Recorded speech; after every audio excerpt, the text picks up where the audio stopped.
Hello बच्चों, कैसे हो? बढ़िया। आप बढ़िया तो मैं भी बढ़िया। तो देखो बच्चों, आज हमें क्या पढ़ाई करनी है। आज है हमारे पास यूपी बोर्ड का कक्षा 6 का विज्ञान। और इसमें हम करेंगे आज इकाई नंबर 8। तो हम 7 चैप्टर कर चुके हैं जो आपको प्लेलिस्ट में मिल जाएंगे। और ये आज हमारे पास 8वां चैप्टर है। यदि आप कक्षा 6, 7, 8 का विज्ञान करना चाहते हैं, कक्षा 9 और 10 का विज्ञान पढ़ना चाहते हैं, और कक्षा 11, 12 और बीएससी की केमिस्ट्री पढ़ना चाहते हैं, तो हमारे चैनल पर सारा डेटा उपलब्ध है। आपको सबके लेक्चर्स मिल जाएंगे और प्ले लिस्ट में लगे हुए मिल जाएंगे। और पूरे इस हिसाब से सारे के सारे लेक्चर्स मिलेंगे। आप किसी भी कंपटीशन में बैठकर उसे आसानी से क्रैक कर सकते हो। ठीक है बेटे। और यदि आपको ये सारा कंटेंट चाहिए, कक्षा 6 का विज्ञान, 7 का विज्ञान, 8 का विज्ञान, कक्षा 9 और 10 का विज्ञान, कक्षा 11, 12 का और बीएससी का केमिस्ट्री चाहिए, तो आप हमारे चैनल को ज़रूर सब्सक्राइब कर लें। चैनल को सब्सक्राइब करना बिल्कुल भी मत भूलें। ठीक है। और वीडियो लेक्चर को लाइक करें और अपने दोस्तों के साथ शेयर करें।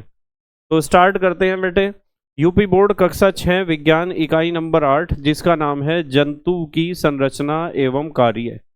जंतु की संरचना एवं कार्य हमारे चैप्टर का नाम है और सबसे ज़्यादा इम्पॉर्टेंट चैप्टर है, सबसे ज़्यादा इम्पॉर्टेंट चैप्टर। ठीक है बेटे। ये नोट्स जो है मेरे द्वारा लिखे गए हैं, मेरे अपने आप के लिखे हुए नोट्स हैं जो आपको एप्लीकेशन पर मिल जाएंगे। आप ध्यान से समझो जरा, एक ही लेक्चर में कंप्लीट कर देंगे इस चैप्टर को, और बहुत इंपॉर्टेंट चैप्टर है। स्टार्ट करें। तो हमारे पास है इकाई नंबर 6, कक्षा 6 का विज्ञान का इकाई नंबर 8, जंतु की संरचना एवं कार्य। कक्षा 6 विज्ञान इकाई नंबर 8, जंतु की संरचना एवं कार्य। इस चैप्टर में हमें सबसे पहले तो ये पता होना चाहिए, ये एक इम्पॉर्टेंट पॉइंट है, स्थल पर पाया जाने वाला सबसे बड़ा जंतु कौन सा होता है? हाथी। धरती पर पाया जाने वाला सबसे बड़ा जंतु हाथी है। और संसार का सबसे बड़ा जंतु है ब्लू व्हेल। क्या है? Blue whale. तो हमें यहाँ एक बात पता होनी चाहिए, ये तो दो इम्पॉर्टेंट क्वेश्चन आ गए हमारे कि स्थल पर यानी धरती पर पाया जाने वाला सबसे बड़ा जंतु कौन सा होता है? हाथी। और संसार का सबसे बड़ा जंतु कौन सा होता है? Blue whale. अब हम बात करेंगे सूक्ष्म जीव या एक कोशिकीय जीव। तो सूक्ष्म जीव या एक कोशिकीय जीव कौन से होते हैं? जो केवल एक कोशिका के बने होते हैं। तो हम यहाँ कह सकते हैं कि ये संसार के सबसे छोटे जीव होते हैं, जो केवल एक कोशिका से बने होते हैं। इन्हें केवल सूक्ष्मदर्शी द्वारा ही देखा जा सकता है।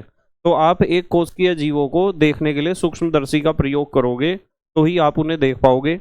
जैसे कुछ एक कोशिकीय जीवों के नाम आपको याद रखने हैं, जैसे अमीबा है, पैरामीशियम है, युगलीना, जीवाणु, क्लेमाइडोमोनास आदि। तो ये सब क्या हैं? एक कोशिकीय जीव। अमीबा भी एक कोशिकीय जीव है, पैरामीशियम भी, युगलीना भी, जीवाणु भी, क्लेमाइडोमोनास भी। इनमें से 2-3 नाम आपके याद होने चाहिए। सूक्ष्म जीवों व सूक्ष्म संरचनाओं को देखने के लिए हम सूक्ष्मदर्शी का प्रयोग करते हैं। तो ये जो शब्द है जो आपके सामने लिखा हुआ है सूक्ष्मदर्शी, सूक्ष्मदर्शी को इंग्लिश में कहते हैं माइक्रोस्कोप। तो जो बहुत छोटे जीव है ना, जैसे कोई एक कोशिकीय जीव है, या बहुत छोटी छोटी हमारे पास कोशिकाएं हैं, या फिर हमारे पास बहुत छोटी संरचनाएं हैं, जैसे आप परमाणु या अणु को देखना चाहते हो, तो आपको प्रयोग करना पड़ेगा सूक्ष्मदर्शी। क्या प्रयोग करना पड़ेगा? सूक्ष्मदर्शी। और ऐसा सूक्ष्मदर्शी आपके प्रयोगशाला में विज्ञान की जरूर होगा। आपकी जो विद्यालय में विज्ञान किट होती है या विज्ञान प्रयोगशाला है, उसमें आपके पास ऐसा सूक्ष्मदर्शी जरूर होगा, एक या दो। इसे हम कहते हैं संयुक्त सूक्ष्मदर्शी या कंपाउंड माइक्रोस्कोप।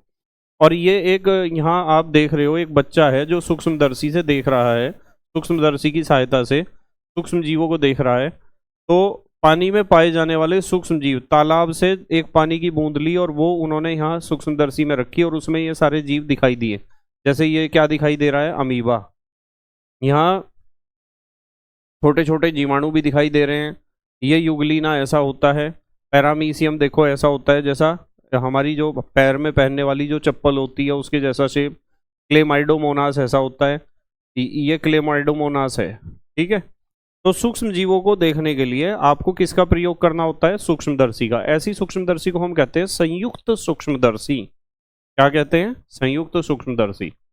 ठीक है। अब हम बात करते हैं अकशेरुकी जीव की। कशेरुक दंड का मतलब रीढ़ की हड्डी। तो कशेरुक दंड जिनमें नहीं पाया जाता उन्हें हम कहते हैं अकशेरुकी जीव। तो इनमें कशेरुक दंड नहीं पाया जाता है, मतलब इस दुनिया में ऐसे बहुत सारे जीव हैं जिनमें रीढ़ की हड्डी कशेरुक दंड है ही नहीं। ठीक है। और कशेरुकी जीव किन्हें कहते हैं? कशेरुकी जीव उन्हें कहते हैं जिनमें कशेरुक दंड पाया जाता है। इनमें कशेरुक दंड पाया जाता है। चलो नेक्स्ट। अब हम बात करते हैं जंतुओं के विभिन्न अंग एवं उनके कार्य। जो जंतु हैं हमारे, जंतु और पेड़ पौधों में तो अंतर आपको पता ही है। जंतु और पेड़ पौधों में अंतर आपको पता है। जंतुओं के सभी अंगों के बारे में इस चैप्टर में हमें पढ़ना है, और वे अंग क्या क्या कार्य करते हैं उनके बारे में पढ़ना है। जैसे सबसे पहले हमारे पास है पाचन अंग, यानी हमारे भोजन को पचाने के लिए कौन सा अंग हमारे शरीर में पाया जाता है। तो भोजन में उपस्थित जटिल पदार्थों को, जटिल माने जो मुश्किल हैं, कॉम्प्लेक्स हैं, ठीक है, भोजन में उपस्थित जटिल पदार्थों को सरल पदार्थों में बदलने की क्रिया पाचन कहलाती है। तो सबसे पहले तो ये पाचन की परिभाषा आपको याद होनी चाहिए कि हमारे भोजन में जो जटिल पदार्थ उपस्थित होते हैं उन्हें सरल पदार्थों में बदलने की क्रिया को हम क्या कहते हैं? पाचन। फिर हमें पता होना चाहिए पाचन क्रिया आहार नाल या भोजन नली में होती है। ये सवाल आता है पेपर में कि पाचन किसे कहते हैं, तो आप बताओगे कि पाचन का मतलब है भोजन में उपस्थित जटिल पदार्थों को सरल पदार्थों में बदलना। फिर सवाल इस तरह का आता है कि पाचन क्रिया हमारे शरीर के कौन से अंग में होती है, तो आप बताओगे कि पाचन क्रिया कहाँ होती है? आहार नाल में या भोजन नली में। उसके बाद अगला पॉइंट हमने बनाया है मनुष्य की आहार नाल में निम्नलिखित भाग होते हैं। मतलब हमारे जो नोट्स हैं वे सारे पॉइंट वाइज हैं। कैसे हैं? Point wise. मनुष्य की आहार नाल में कौन कौन से भाग होते हैं देखो जरा ध्यान से, ये भाग दिखाए गए हैं सारे। मनुष्य की आहार नाल में सबसे पहले क्या है? मुख गुहा। मनुष्य की आहार नाल में सबसे पहले क्या है? मुख गुहा है। अभी मैं सारी समझाऊंगा आपको। मुख गुहा। नंबर 2 पर ग्रसनी है, ग्रासनली है। 4 आमाशय, 5 ग्रहणी, 6 छोटी आंत, 7वें नंबर पर बड़ी आंत, फिर मलाशय और फिर मलद्वार। उसके अलावा 3 तरह की ग्रंथियां भी हैं, जैसे लार ग्रंथियां हैं, यकृत है और अग्नाशय है। अब आपको ये बहुत ध्यान से समझना है जो टॉपिक अब मैं समझाऊंगा आपको। ये जो चित्र आपको दिखाई दे रहा है ना, ये बहुत इंपॉर्टेंट है बेटे। एक तो ये चित्र आपको बनाना आना चाहिए बिल्कुल। इसमें यहाँ आप एक मनुष्य का मुख देख रहे हो, एक खोपड़ी देख रहे हो, नीचे से यहाँ एक नली आ रही है, ये हमारा आमाशय है, और यहाँ से ये नली इस तरीके से घूम के जा रही है। ये भोजन नली है या आहार नाल, ठीक है। इसके आहार नाल के हर एक हिस्से के बारे में आपको जरूर पता होना चाहिए।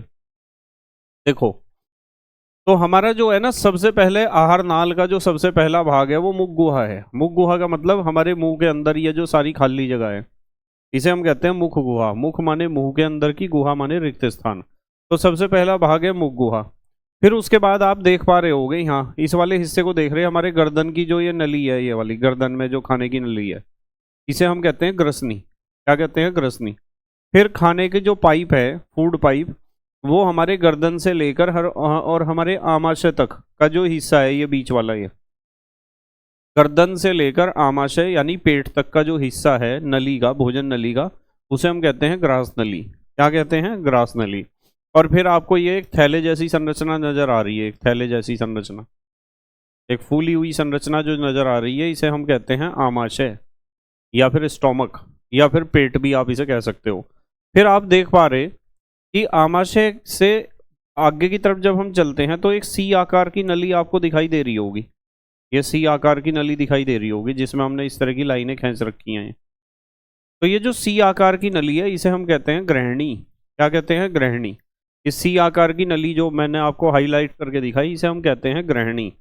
और ग्रहणी के बाद फिर स्टार्ट हो जाती है ये वाला हिस्सा। ये देखो, ये बहुत लंबी नली होती है, पतली और लंबी, ये वाला। देख पा रहे हैं आप इस हिस्से को? इसे हम कहते हैं छोटी आंत। क्या कहते हैं? छोटी आंत। और छोटी आंत जब आगे चलती है, छोटी आंत यहाँ तक थी, यहाँ के बाद वो पाइप थोड़ा मोटा हो जाता है। देखो, ये हो गया मोटा पाइप। ये मोटा पाइप आगे जा रहा और यहाँ तक आ रहा। देखो, ये आ रहा है ना घूम के, यहाँ से यहाँ आया और फिर यहाँ आया। तो इसे कहते हैं बड़ी आंत। क्या कहते हैं? बड़ी आंत। और बड़ी आंत का जो सबसे लास्ट वाला हिस्सा होता है वो थोड़ा फूला हुआ होता है, इस तरीके से, ये वाला हिस्सा। तो ये फूला हुआ जो हिस्सा है इसे कहते हैं मलाशय। और मलाशय के लास्ट में जो छिद्र होता है उसे कहते हैं मल द्वार। क्या कहते हैं? मल द्वार। इसके अलावा हमारी जो छोटी आंत और बड़ी आंत के का जो ज्वाइंट होता है, जोड़ होता है, उसमें एक विशेष प्रकार की संरचना पाई जाती है, एक जुड़ी हुई। उस संरचना को हम कहते हैं क्रमी रूप परिशेषिका। क्या कहते हैं? क्रमी रूप परिशेषिका। तो ये हैं हमारे पार्ट्स। यदि कोई आपसे पूछता है कि मनुष्य की जो आहार नाल है, भोजन नली है, फूड कैनाल है, उसमें मुख्य रूप से कितने भाग पाए जाते हैं, तो आपको बताना है कि उसमें एक तो होती है मुख गुहा। यह मुख गुहा है हमारी मुंह के अंदर का सारा खाली जगह। एक है ग्रसनी, ग्रसनी माने गर्दन वाली नली। एक है ग्रास नली, हमारी गर्दन से लेकर हमारे आमाशय तक के बीच का जो पाइप है इसे कहते हैं ग्रास नली। फिर हमारे आहार नाल का फूला हुआ हिस्सा जिसमें भोजन एकत्र होता है उसे हम कहते हैं आमाशय। आमाशय से एक सी आकार की छोटी सी नली निकलती है जिसे हम कहते हैं ग्रहणी। फिर ग्रहणी आगे जाके पतली और बहुत लंबी नली में बदल जाती है जिसे हम कहते हैं छोटी आंत। और फिर वो छोटी आंत का लास्ट में वो मोटी नली के रूप में बदल जाती है, उसे कहते हैं बड़ी आंत। और बड़ी आंत के लास्ट वाला हिस्सा, बिल्कुल लास्ट वाला हिस्सा कुछ फूला हुआ होता है, उसे कहते हैं मलाशय, क्योंकि उसमें मल एकत्र होता है ना। मल का मतलब जो भोजन पचने के बाद जो भी बचता है उसे मल कहते हैं। डाइजेस्टेड फूड जो है, जो भोजन पच चुका है वो तो पच गया, जो नहीं पचा है उसे कहते हैं मल। और मल जहाँ एकत्र होता है उसे कहते हैं मलाशय। और मलाशय के लास्ट में जो छिद्र होता है उसे कहते हैं मलद्वार या एनस भी हम कह सकते हैं। छोटी आंत और बड़ी आंत के बीच में एक ज्वाइंट पर एक विशेष प्रकार की संरचना पाई जाती है जिसे हम कहते हैं क्रमी रूप परिशेषिका। इसका काम होता है घास को पचाने का, सेल्यूलोज को पचाने का। अब मनुष्य तो घास खा नहीं रहा कि कच्चा घास खा रहा हूं मनुष्य। हमारे पूर्वज तो खाते थे कच्चा घास, ठीक है, पेड़ पौधों की पत्तियां खाते थे, घास फूस खाते थे कच्चा। इसलिए ये क्रमी रूप परिशेषिका का काम उस घास को पचाना ही था। अब ये ज़्यादा विकसित नहीं है, इसलिए छोटा सा इसका मैंने छोटा सा चिन्ह, निशान या संरचना बनाई है। इसके अलावा आपको एक बात और पता होनी चाहिए। ये तो सारे के सारे पार्ट्स हो गए नली के। आपको पता होना चाहिए कि जो हमारी मुख गुहा है ना, मुख गुहा, ये मुख गुहा, ये वाला हिस्सा, इस मुख गुहा में लार ग्रंथियां पाई जाती हैं। क्या पाई जाती हैं? लार ग्रंथियां। लार यानी जब हम खाना खाते हैं ना, तो या फिर कोई मनपसंद भोजन आपके सामने आ जाता है तो आपके मुंह से जो निकलती है उसे लार कहते हैं, ठीक है। जब हम मनपसंद खाने की बात करते हैं तब भी लार निकलती रहती है। तो क्या होता है, लार ग्रंथियां कहाँ पाई जाती है? हमारी मुख गुहा में। एक तो ये बात पता होनी चाहिए आपको। एक पता होना चाहिए कि हमारे पाचन क्रिया को सुचारू रूप से चलाने के लिए एक बहुत बड़ी ग्रंथि हमारे शरीर के अंदर है जिसे हम कहते हैं यकृत, यकृत या लीवर। तो यदि कोई आपसे पूछता है कि मनुष्य में के शरीर में पाई जाने वाली सबसे बड़ी ग्रंथि कौन सी है, तो आपको बताना है यकृत या लीवर सबसे बड़ी ग्रंथि है हमारे शरीर की। चॉकलेटी कलर इसका होता है। फिर उसके बाद एक चीज पता होनी चाहिए कि यकृत में जो है ना, एक इस तरह की थैली होती है, थैली, बैग, जिसे कहते हैं पित्ताशय। क्या कहते हैं? पित्ताशय, ठीक है। तो पित्ताशय के अंदर पित्तरस इकट्ठा होता है। अब ये पित्तरस क्या होता है, ये सारी बातें करेंगे हम, ठीक है। और यहाँ से जो है ना एक नली ये निकलती है पित्ताशय से, जो ग्रहणी में जाकर जुड़ जाती है। इसे हम कहते हैं, इस वाली नली को कहते हैं पित्त नली, जो पित्त रस को लेकर आती है। कहाँ से? यकृत के पित्ताशय में से कहाँ तक? ग्रहणी तक। और ये जो संरचना आपको एक नजर आ रही है ना, एक पत्ती जैसी संरचना दिखाई दे रही होगी आपको, ये भी हमारे आमाशय के पास ही पाई जाती है। इसे हम कहते हैं अग्नाशय। क्या कहते हैं? अग्नाशय। तो ये ग्रंथियां भी पता होनी चाहिए। एक तो लार ग्रंथियां क्या होती हैं? मुख गुहा में होती हैं। यकृत, ये सबसे बड़ी ग्रंथि है हमारे शरीर की। और एक अग्नाशय। अग्नाशय कहाँ होता है? ये भी आमाशय के पास ही स्थित होता है। तो ये चित्र आपको जरूर बनाना आना चाहिए और इसके सारे नाम लिखने आने चाहिए ये। अब इन सबको बारी बारी से पढ़ेंगे हम कि मुख गुहा में क्या क्या चीज है, ग्रसनी क्या काम करती है, ग्रासनली, आमाशय, ग्रहणी, छोटी आंत, बड़ी आंत, मलाशय, मलद्वार, क्रमी रूप परिशेषिका, लार ग्रंथियां, यकृत, पित्ताशय और अग्नाशय, इन सब के बारे में हम पढ़ेंगे। और आपको बहुत ध्यान से समझना है हर एक चीज को। देखो, सबसे पहले हम बात करेंगे मुख गुहा की। मुख गुहा, मुख गुहा यानी हमारा जो मुंह के अंदर जो जो हमारी बक्कल कैविटी है, बक्कल कैविटी क्या के अंदर, मुख गुहा के अंदर का जो हिस्सा है उसके बारे में बात करेंगे। तो मुख गुहा में सबसे इंपॉर्टेंट चीज होती है लार ग्रंथियां। हमारी मुख गुहा में क्या होती हैं? लार ग्रंथियां। तो लार ग्रंथियों का सवाल एक तो ये पूछा जा सकता है कि मनुष्य में लार ग्रंथियां कहाँ पाई जाती हैं, तो आपको बताना है मुख गुहा में। और पूछा जा सकता है लार ग्रंथियां कितनी होती हैं? संख्या में 3 जोड़ी होती हैं, यानी 3 दूनी 6 लार ग्रंथियां हमारी मुख गुहा में यानी हमारे मुंह के अंदर हैं। इनमें से क्या निकलती है? लार। लार को गांव के लोग कहते हैं राड़, ठीक है, लार निकलती है इसके अंदर से। और लार में एक विशेष एंजाइम होता है, यह भी सवाल पूछा जाता है, उसका नाम है टाइलिन एंजाइम। टाइलिन एंजाइम को आप सलाइवरी एमाइलेज भी कह सकते हो। तो पता होना चाहिए लार ग्रंथियों के बारे में कि मुख गुहा में लार ग्रंथियां पाई जाती है। लार ग्रंथियां कितनी होती हैं? संख्या में 3 जोड़ी। लार ग्रंथियों में से क्या निकलती है? लार। और लार में कौन सा एंजाइम होता है? Ptyalin enzyme. टाइलिन एंजाइम का दूसरा नाम क्या है? Salivary amylase. और इसका काम होता है मंड को शर्करा में बदलने का। ये जो टाइलिन एंजाइम है ये मंड को शर्करा में बदलता है। आप इसे इंग्लिश में कह सकते हो स्टार्च को शुगर में बदलता है। इस प्रैक्टिकल को भी आप अपने घर पर कर सकते हो आसानी से।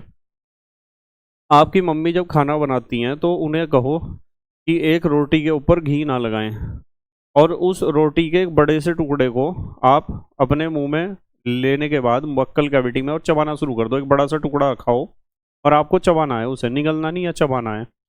महसूस करो उसके स्वाद को। तो आप जब लगातार चबाते जा रहे, जब भी आपका मन करे कि मैं इसे निगल लूं, तो आपको निगलना नहीं है, उसे गटकना नहीं है।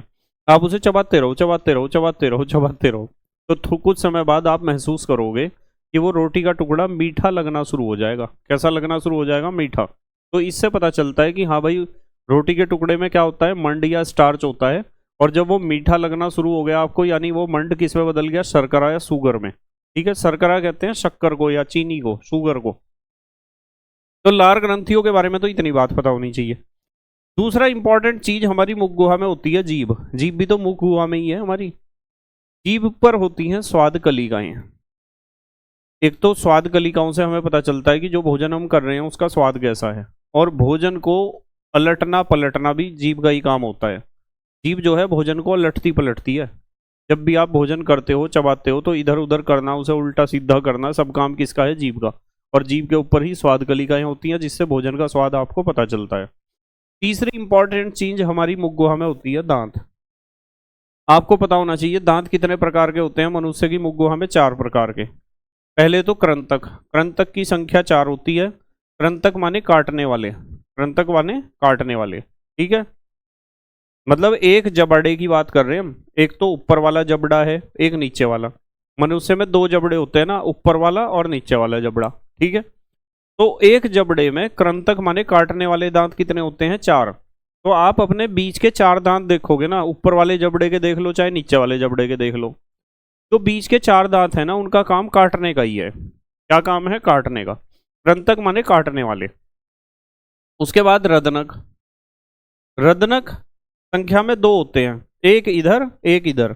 ऊपर वाले जबड़े में एक इधर एक इधर, यानी उन 4 दांत के साइड में। वो नोकीला होता है रदनक। कैनाइन कहते हैं इंग्लिश में। क्या कहते हैं इसका नाम इंग्लिश में? क्या है? कैनाइन। तो वो रदनक जो है वो छेदने वाला दांत है। वो मांसाहारी जंतु जितने भी है ना उनमें बहुत ज्यादा विकसित होगा। जैसे कुत्ते को यदि आप देखोगे या शेर को देखोगे तो उसमें वे 2 दांत जो है ना, ये वाले रदनक, यानी बीच के तो 4 दांत हुए। हम सिर्फ बात कर रहे हैं एक जबड़े की, एक जबड़े की बात कर रहे हैं हम। एक जबड़े के अलावा नहीं सोचना आपको, ऊपर वाले जबड़े की बात कर लो। तो आप देखोगे कि बीच के 4 दांत जो होंगे वे तो ऐसे होंगे कि उनसे आप कुछ काट सकते हो। उन 4 दांत के एक इधर और एक इधर, वे 2 दांत थोड़े नोकीले होंगे, उन्हें हम कहते हैं दोनों को रदनक। एक इधर होगा एक इधर होगा। रदनक का काम है, पहले हमारे जो पूर्वज थे जो कच्चा मांस खाते थे तो वे उसे फाड़ने के लिए, मांस को फाड़ने के लिए इस्तेमाल करते थे रदनक का। जो मांसाहारी जंतु हैं जैसे शेर है, कुत्ता है, उनमें ये बहुत ज्यादा विकसित मिलेंगे आपको देखने को। आप जब कभी कुत्ता कोई अपने दांत दिखाता है तो उसके दांत देखा करो, 2 दांत उसके बहुत बाहर होते हैं, वे रदनक ही होते हैं, ऊपर के जबड़े में भी और नीचे के भी। तीसरे होते हैं अग्र चवर्णक। अग्र माने अगले, चवर्णक माने चबाने वाले दांत, जिन्हें हम कहते हैं जाड़ या दाढ़, कुछ भी कह सकते हो आप। अग्र माने अगले, चवर्णक। तो 4 होते हैं अग्र चवर्णक, 2 इस तरफ 2 इस तरफ, ठीक है। उसके बाद होते हैं चवर्णक 6, यानी पिछले वाली जाड़, जाड़ हमारी पिछले वाली, तीन इधर तीन इधर, तो ये टोटल एक जबड़े में कितने हुए, 4 और 2 6 और 6 12 और 4 16, 16 दांत जो पूर्ण वयस्क मनुष्य है, यानी जो पूर्ण रूप से विकसित हो चुका है ऐसे मनुष्य में एक जबड़े में 16 दांत हो गए, तो 16 और 16 32, टोटल 32 दांत होते हैं जो पूर्ण रूप से विकसित मनुष्य होता है। तो ये सवाल पेपर में आता है क्या, एक तो ये पूछा जाता है कि मनुष्य की मुख गुहा में कौन कौन से मुख्य भाग हैं, तो आप बताओगे एक तो लार ग्रंथियां हैं, एक जीभ है, दांत हैं, ये मुख्य रूप से 3 पार्ट होते हैं मुख गुहा में जो इंपॉर्टेंट है। पूछ सकते हैं लार ग्रंथियों के बारे में आपको क्या पता है, तो आपको बताना है कि मनुष्य की जो मुख गुहा है उसमें 3 जोड़ी लार ग्रंथियां होती हैं जिनमें से लार निकलती है। लार में एक एंजाइम होता है जिसका नाम है टाइलिन एंजाइम, टाइलिन एंजाइम का दूसरा नाम है सलाइवरी एमाइलेज। टाइलिन एंजाइम क्या काम करता है, मंड को शर्करा में या स्टार्च को शुगर में बदलने का काम करता है। फिर यदि कोई जीभ के बारे में पूछता है तो जीभ के बारे में 2 ही बात आपको बतानी है कि जीभ में होती हैं स्वाद कलिकाएं जिनका काम है विभिन्न प्रकार के भोजन का स्वाद महसूस करना, और जीभ का दूसरा काम है भोजन को अलटना पलटना।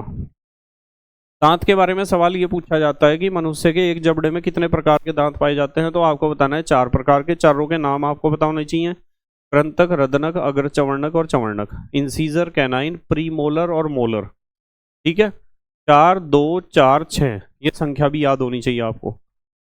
उसके बाद आ जाते हैं मुख गुहा, तो हमारी होगी पूरी, मुख गुहा के बारे में हमने सारी बात कर ली। मुख गुहा के बाद आती है ग्रसनी, मुख गुहा के बाद क्या आती है, ग्रसनी। ग्रसनी माने ये वाली नली, ये भोजन की नली जो ये वाली है ना गर्दन के अंदर है, उसे हम कहते हैं ग्रसनी। तो ग्रसनी में 2 चीज होती हैं, एक तो निगल द्वार यानी निगलने की जगह, एक स्वर यंत्र। क्या होता है, स्वर यंत्र। जो लड़के होते हैं उनमें ये हड्डी दिखाई देती है, ये स्वर यंत्र ही है। क्या है ये, स्वर यंत्र। जो लड़के हैं उनमें दिखाई देगी ज्यादातर, ठीक है, ज्यादा विकसित होती है ना लड़कों में। तो ग्रसनी में 2 ही चीज है, एक तो निगल द्वार है, एक स्वर यंत्र है। ग्रसनी के बाद अगला जो हमारी आहार नाल का हिस्सा है उसका नाम क्या है, ग्रास नली। क्या नाम है, ग्रास नली।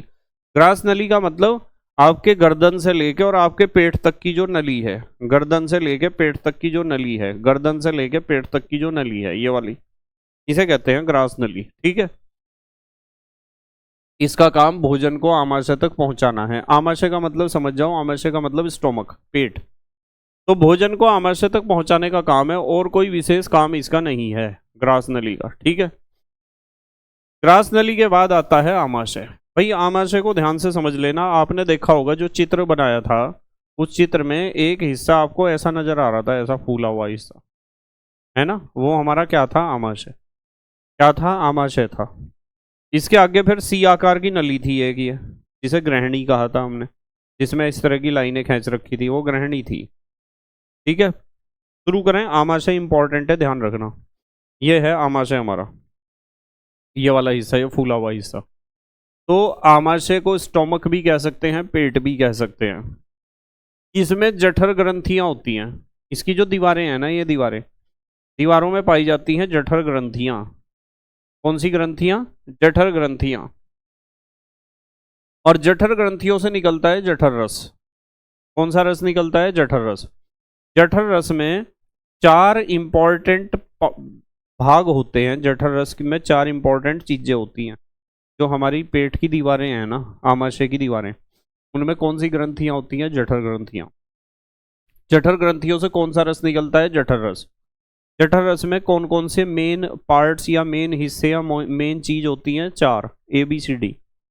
इनमें से सबसे पहला तो है HCl, हाइड्रोक्लोरिक अम्ल। ध्यान रखना, हमारे पेट की दीवारों की जठर ग्रंथियों में से जो जठर रस निकलता है उसमें सबसे इंपॉर्टेंट चीज यही है, HCl, हाइड्रोक्लोरिक अम्ल। इसका काम होता है भोजन को गलाना, ये भोजन को गला देता है, रोगाणुओं को नष्ट करना, ये 2 काम है इसके। मतलब हमारे जड़ आमाशय की दीवारों में जठर ग्रंथियां हैं, जठर ग्रंथियों में से निकलता है जठर रस। जठर रस में सबसे इंपॉर्टेंट चीज होती है HCl या हाइड्रोक्लोरिक एसिड या हाइड्रोक्लोरिक अम्ल। और ये HCl एक तो भोजन को गलाता है और एक भोजन में उपस्थित रोगाणुओं को नष्ट करता है, ये मुख्य काम इसके ये हैं। दूसरी इंपॉर्टेंट चीज होती है पेप्सिन, ये एक एंजाइम है। इस जठर रस में ही पेप्सिन नामक एंजाइम होता है जिसका काम होता है प्रोटीन को पचाने का। हम भोजन में प्रोटीन लेते हैं ना, दूध में भी तो प्रोटीन होता है, दालों में भी तो प्रोटीन होता है, तो प्रोटीन को पचाने का काम कौन सा एंजाइम करता है, पेप्सिन। और ये पेप्सिन कहाँ मिलता है? जठर रस में। और जठर रस कहाँ से निकलता है? जठर ग्रंथियों से। और जठर ग्रंथियां कहाँ होती हैं? आमाशय की पेट की दीवारों में। तो दूसरी चीज है, उस जठर रस में पेप्सिन नामक एंजाइम होता है जो प्रोटीन को पचाता है। और तीसरी चीज है, उसी में एक रेनिन नामक एंजाइम होता है जो दूध को पचाने का काम होता है। रेनिन एंजाइम का काम केवल दूध को पचाने का है, दूध में हालांकि प्रोटीन भी है। चौथी चीज होती है लाइपेज एंजाइम। लाइपेज एंजाइम किसे पचाने का काम करता है? वसा को डाइजेस्ट करने का या वसा को पचाने का काम करता है। वसा का मतलब फैट, ठीक है, चिकनाई, तेल, घी, इन्हें पचाने का काम करता है। बताओ आमाशय के बारे में ये सारी बातें समझ में आ गई क्या? तो आमाशय के बारे में यही सवाल आएगा कि आमाशय की दीवारों में कौन सी ग्रंथियां होती है? जठर ग्रंथियां। जठर ग्रंथियों से कौन सा रस निकलता है? जठर रस। जठर रस में क्या क्या होता है? आप कहोगे जी HCl, पेप्सिन, रेनिन और लाइपेज। HCl क्या काम करता है? भोजन को गलाना और रोगाणुओं को नष्ट करना। पेप्सिन क्या काम करता है? प्रोटीन को पचाने का। रेनिन किसे पचाता है? दूध को। और लाइपेज किसे पचाता है? वसा को। अब आ जाते हैं आगे हम। ग्रहणी क्या है? ग्रहणी, ग्रहणी, ग्रहणी पता है?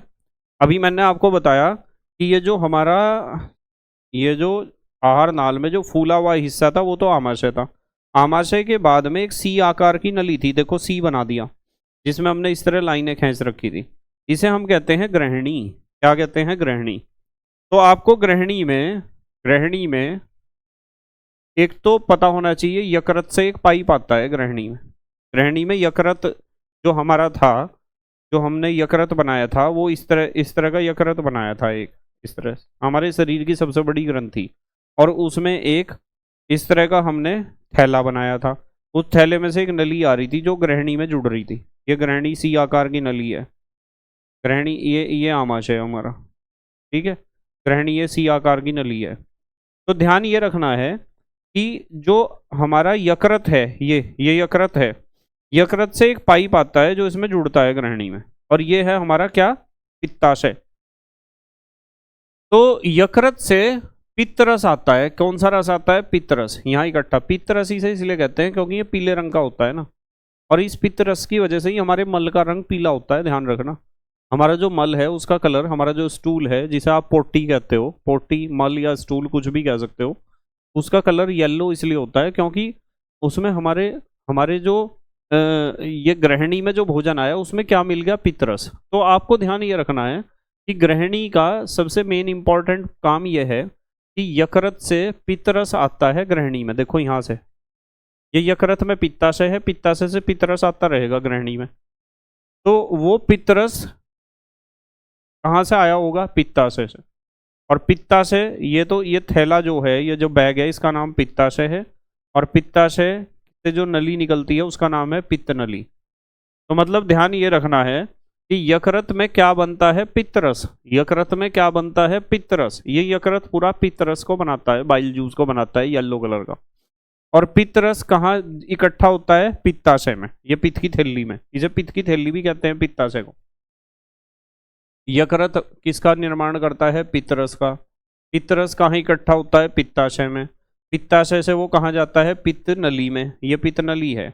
और पित्त नली से वो कहाँ पहुंचता है? ग्रहणी में। और ग्रहणी में पहुंचकर वो क्या काम करता है? भोजन की अम्लता नियंत्रित और वसा का पाचन, ये दो काम करता है। हमारा जो भोजन है ना, वो भोजन जैसे ही आमाशय में पहुंचा था, भोजन जैसे ही आमाशय में पहुंचा था, तो आमाशय की दीवारों की जो जठर ग्रंथियां हैं उनसे जठर रस निकला था। और जठर रस में सबसे मेन चीज होती है HCl, हाइड्रोक्लोरिक अम्ल, जिसका काम भोजन को गलाना है और रोगाणुओं को नष्ट करना है। तो वो जो हाइड्रोक्लोरिक अम्ल है वो भोजन को अम्लीय कर देता है, एसिडेट कर देता है, यानी उसे एसिडिक बना देता है, अम्लीय बना देता है। उस भोजन की अम्लीयता को नष्ट करने का काम किसका है? इसका है, पित्तरस का, जो यकृत से निकलता है, यकृत जिसे बनाता है। अब बताओ समझ में आई क्या बात? तो मतलब मैं दोबारा से फिर बता रहा हूँ आपको कि हमारी ये जो सी आकार की नली है इसका नाम ग्रहणी है। ग्रहणी में सबसे मेन चीज पता होनी चाहिए, यकृत क्या काम करता है ग्रहणी में? यकृत में से निकलता है पित्तरस। वो पित्तरस इकट्ठा होता है पित्ताशय में, यानी पित्त की थैली में। पित्ताशय से वो पित्त नली के द्वारा कहाँ पहुंचता है? ग्रहणी में पहुंचता है। और ग्रहणी में पहुंचकर क्या करता है? भोजन की अम्लता को नियंत्रित करता है, भोजन की एसिडिटी को कंट्रोल करता है और वसा का पाचन करता है। दूसरी बात, दूसरी बात है अग्नाशय। यकृत तो हो गया, यकृत से तो पित्तरस आया, जिसने यहाँ क्या करा, भोजन की अम्लता को कंट्रोल करा, एसिडिटी को कम करा और डाइजेस्ट करा किसे, वसा को। फिर अग्नाशय बताया था, यहाँ एक पत्ती जैसी संरचना बना रखी थी हमने, यहाँ पत्ती जैसी संरचना, चित्र देखा होगा आपने, ये होता है ये होता है, सॉरी, ये होता है अग्नाशय। और अग्नाशय से निकलता है अग्नाशय रस। ये भी कहाँ मिलता है, आकर ग्रहणी में। ठीक है, तो अग्नाशय में क्या बनता है, अग्नाशय रस। ये अग्नाशय है, पत्ती जैसी संरचना, पैंक्रियाज कहते हैं इंग्लिश में इसे, पैंक्रियाज। तो अग्नाशय में क्या बनता है, अग्नाशय रस। अग्नाशय रस भी कहाँ पहुंचता है, कहाँ पहुंच गया ये भी, ये अग्नाशय रस कहाँ पहुंच गया, ग्रहणी में। ये ग्रहणी है ना, ये ग्रहणी है। और इसमें होते हैं 3 एंजाइम। अग्नाशय रस में कितने एंजाइम होते हैं, 3। पहला तो होता है ट्रिप्सिन। ट्रिप्सिन का काम प्रोटीन को पचाना है। वैसे पेप्सिन भी प्रोटीन को ही पचाता है, ध्यान रखना। और ट्रिप्सिन एक ऐसा एंजाइम है, ये भी प्रोटीन को पचाता है। कोई पूछता है आपसे, किसी ने पूछ लिया कि भाई यकृत का क्या काम है पाचन में, तो आप बताना कि यकृत पित्तरस का निर्माण करता है। वो पित्तरस कहाँ जाता है, पित्ताशय में इकट्ठा होता है। पित्ताशय से समय समय पर पित्त नली से होते हुए ग्रहणी में पहुंचता है, और वो पित्तरस फिर भोजन की अम्लता को नियंत्रित करता है और वसा का पाचन करता है। ये काम है लीवर का। जिसका लीवर अच्छा काम करता है उसकी पाचन क्रिया बहुत अच्छी होती है। ये बात आपने कई बार सुनी होगी अपने बड़ों से। उसके बाद कि भाई डाइजेशन के लिए और स्वास्थ्य के लिए लीवर का यानी यकृत का बहुत अच्छा होना जरूरी है। उसके बाद आते हैं, किसी ने पूछ लिया अग्नाशय का क्या काम है, पैंक्रियाज क्या काम करता है डाइजेशन में, तो आप कहोगे जी अग्नाशय से निकलता है अग्नाशय रस। और अग्नाशय रस कहाँ जाता है, ग्रहणी में पहुंचता है, फिर यहाँ से निकल के ग्रहणी में पहुंच जाएगा। और इस अग्नाशय रस में कितने एंजाइम होंगे, 3 एंजाइम होंगे। एक तो ट्रिप्सिन होगा जो प्रोटीन को पचाएगा, एक एमाइलेज होगा जो किसे पचाएगा, मंड को यानी स्टार्च को, एक होगा लाइपेज जो वसा को पचाएगा। लाइपेज एंजाइम वहाँ भी था हमारा, किसमें, आमाशय में। क्लियर होगी बात। तो ये काम है ग्रहणी के बारे में। 2 बातें पता होनी चाहिए कि यकृत ने वहाँ क्या किया है और अग्नाशय ने क्या किया है। अब आ जाते हैं हम यहाँ अगले स्टेप पर, अपनी छोटी आंत पर।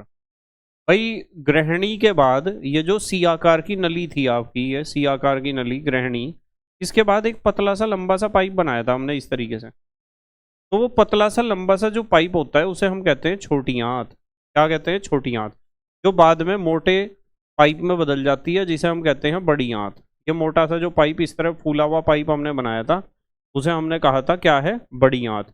ये बड़ी आंत थी इस तरह, और जिसके लास्ट में था मलाशय और मल द्वार। ठीक है, तो छोटी आंत के बारे में क्या क्या पता होना चाहिए आपको। छोटी आंत, छोटी आंत का सबसे इंपॉर्टेंट काम ये होता है कि जब भोजन छोटी आंत तक पहुंच जाता है ना, तो वो लगभग पच चुका होता है, डाइजेस्ट हो चुका होता है।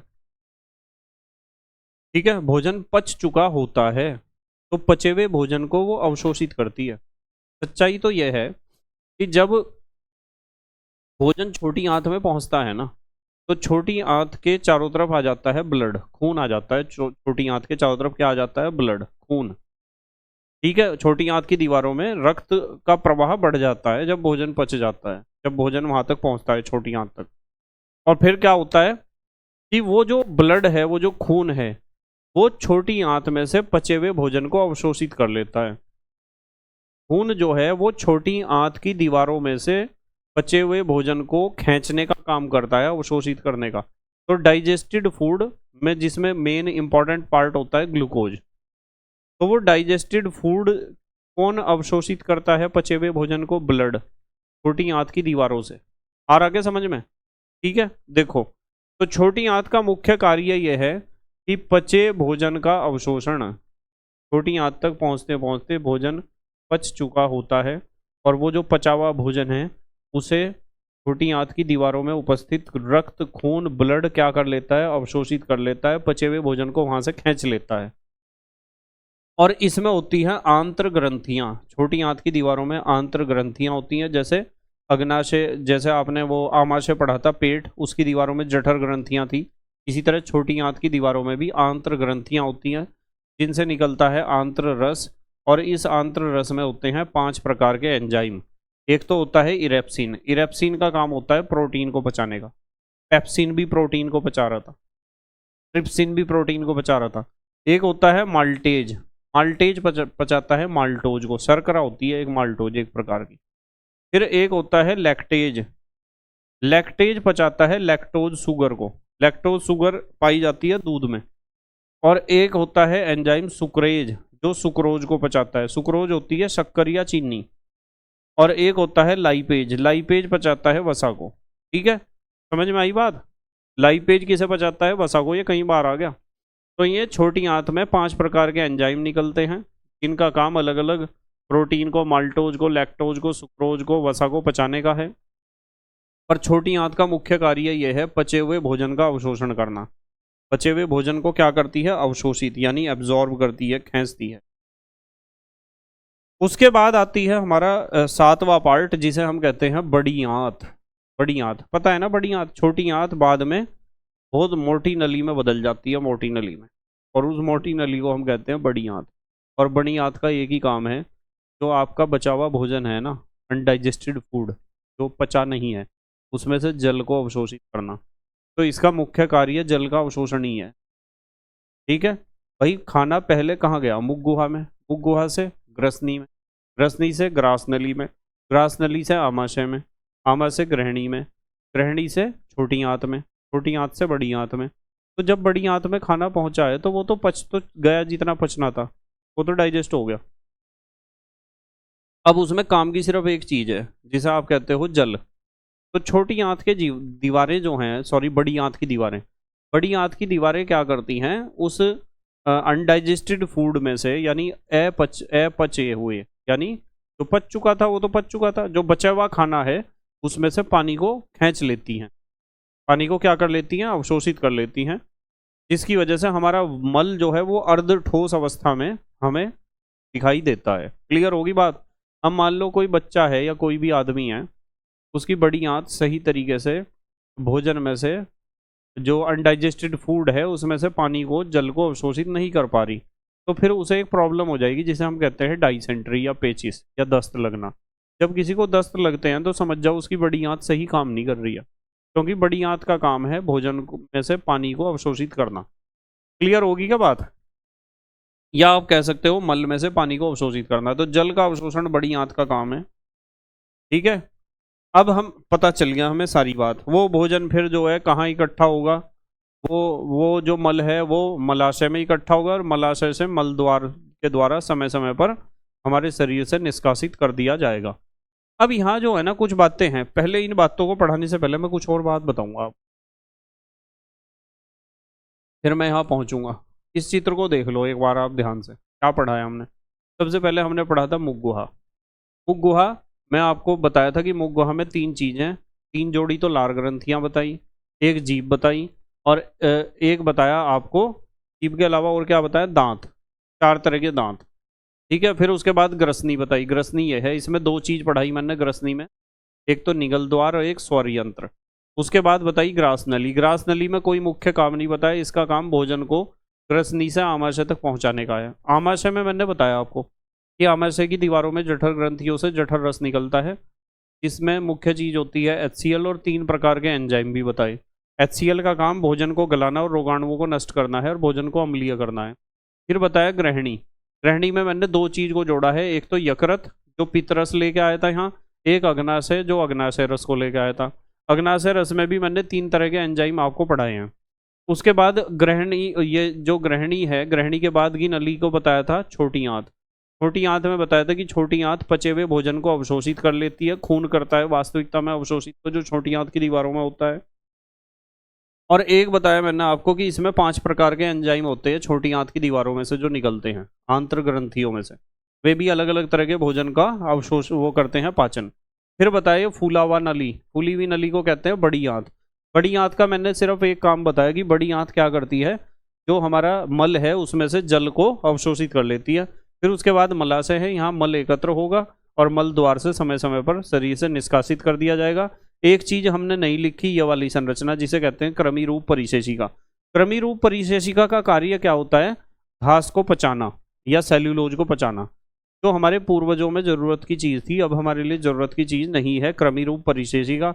पर किसी किसी बच्चे में बहुत ज़्यादा विकसित होती है ये, जिसकी वजह से बच्चे के पेट में बहुत ज़्यादा दर्द होता है।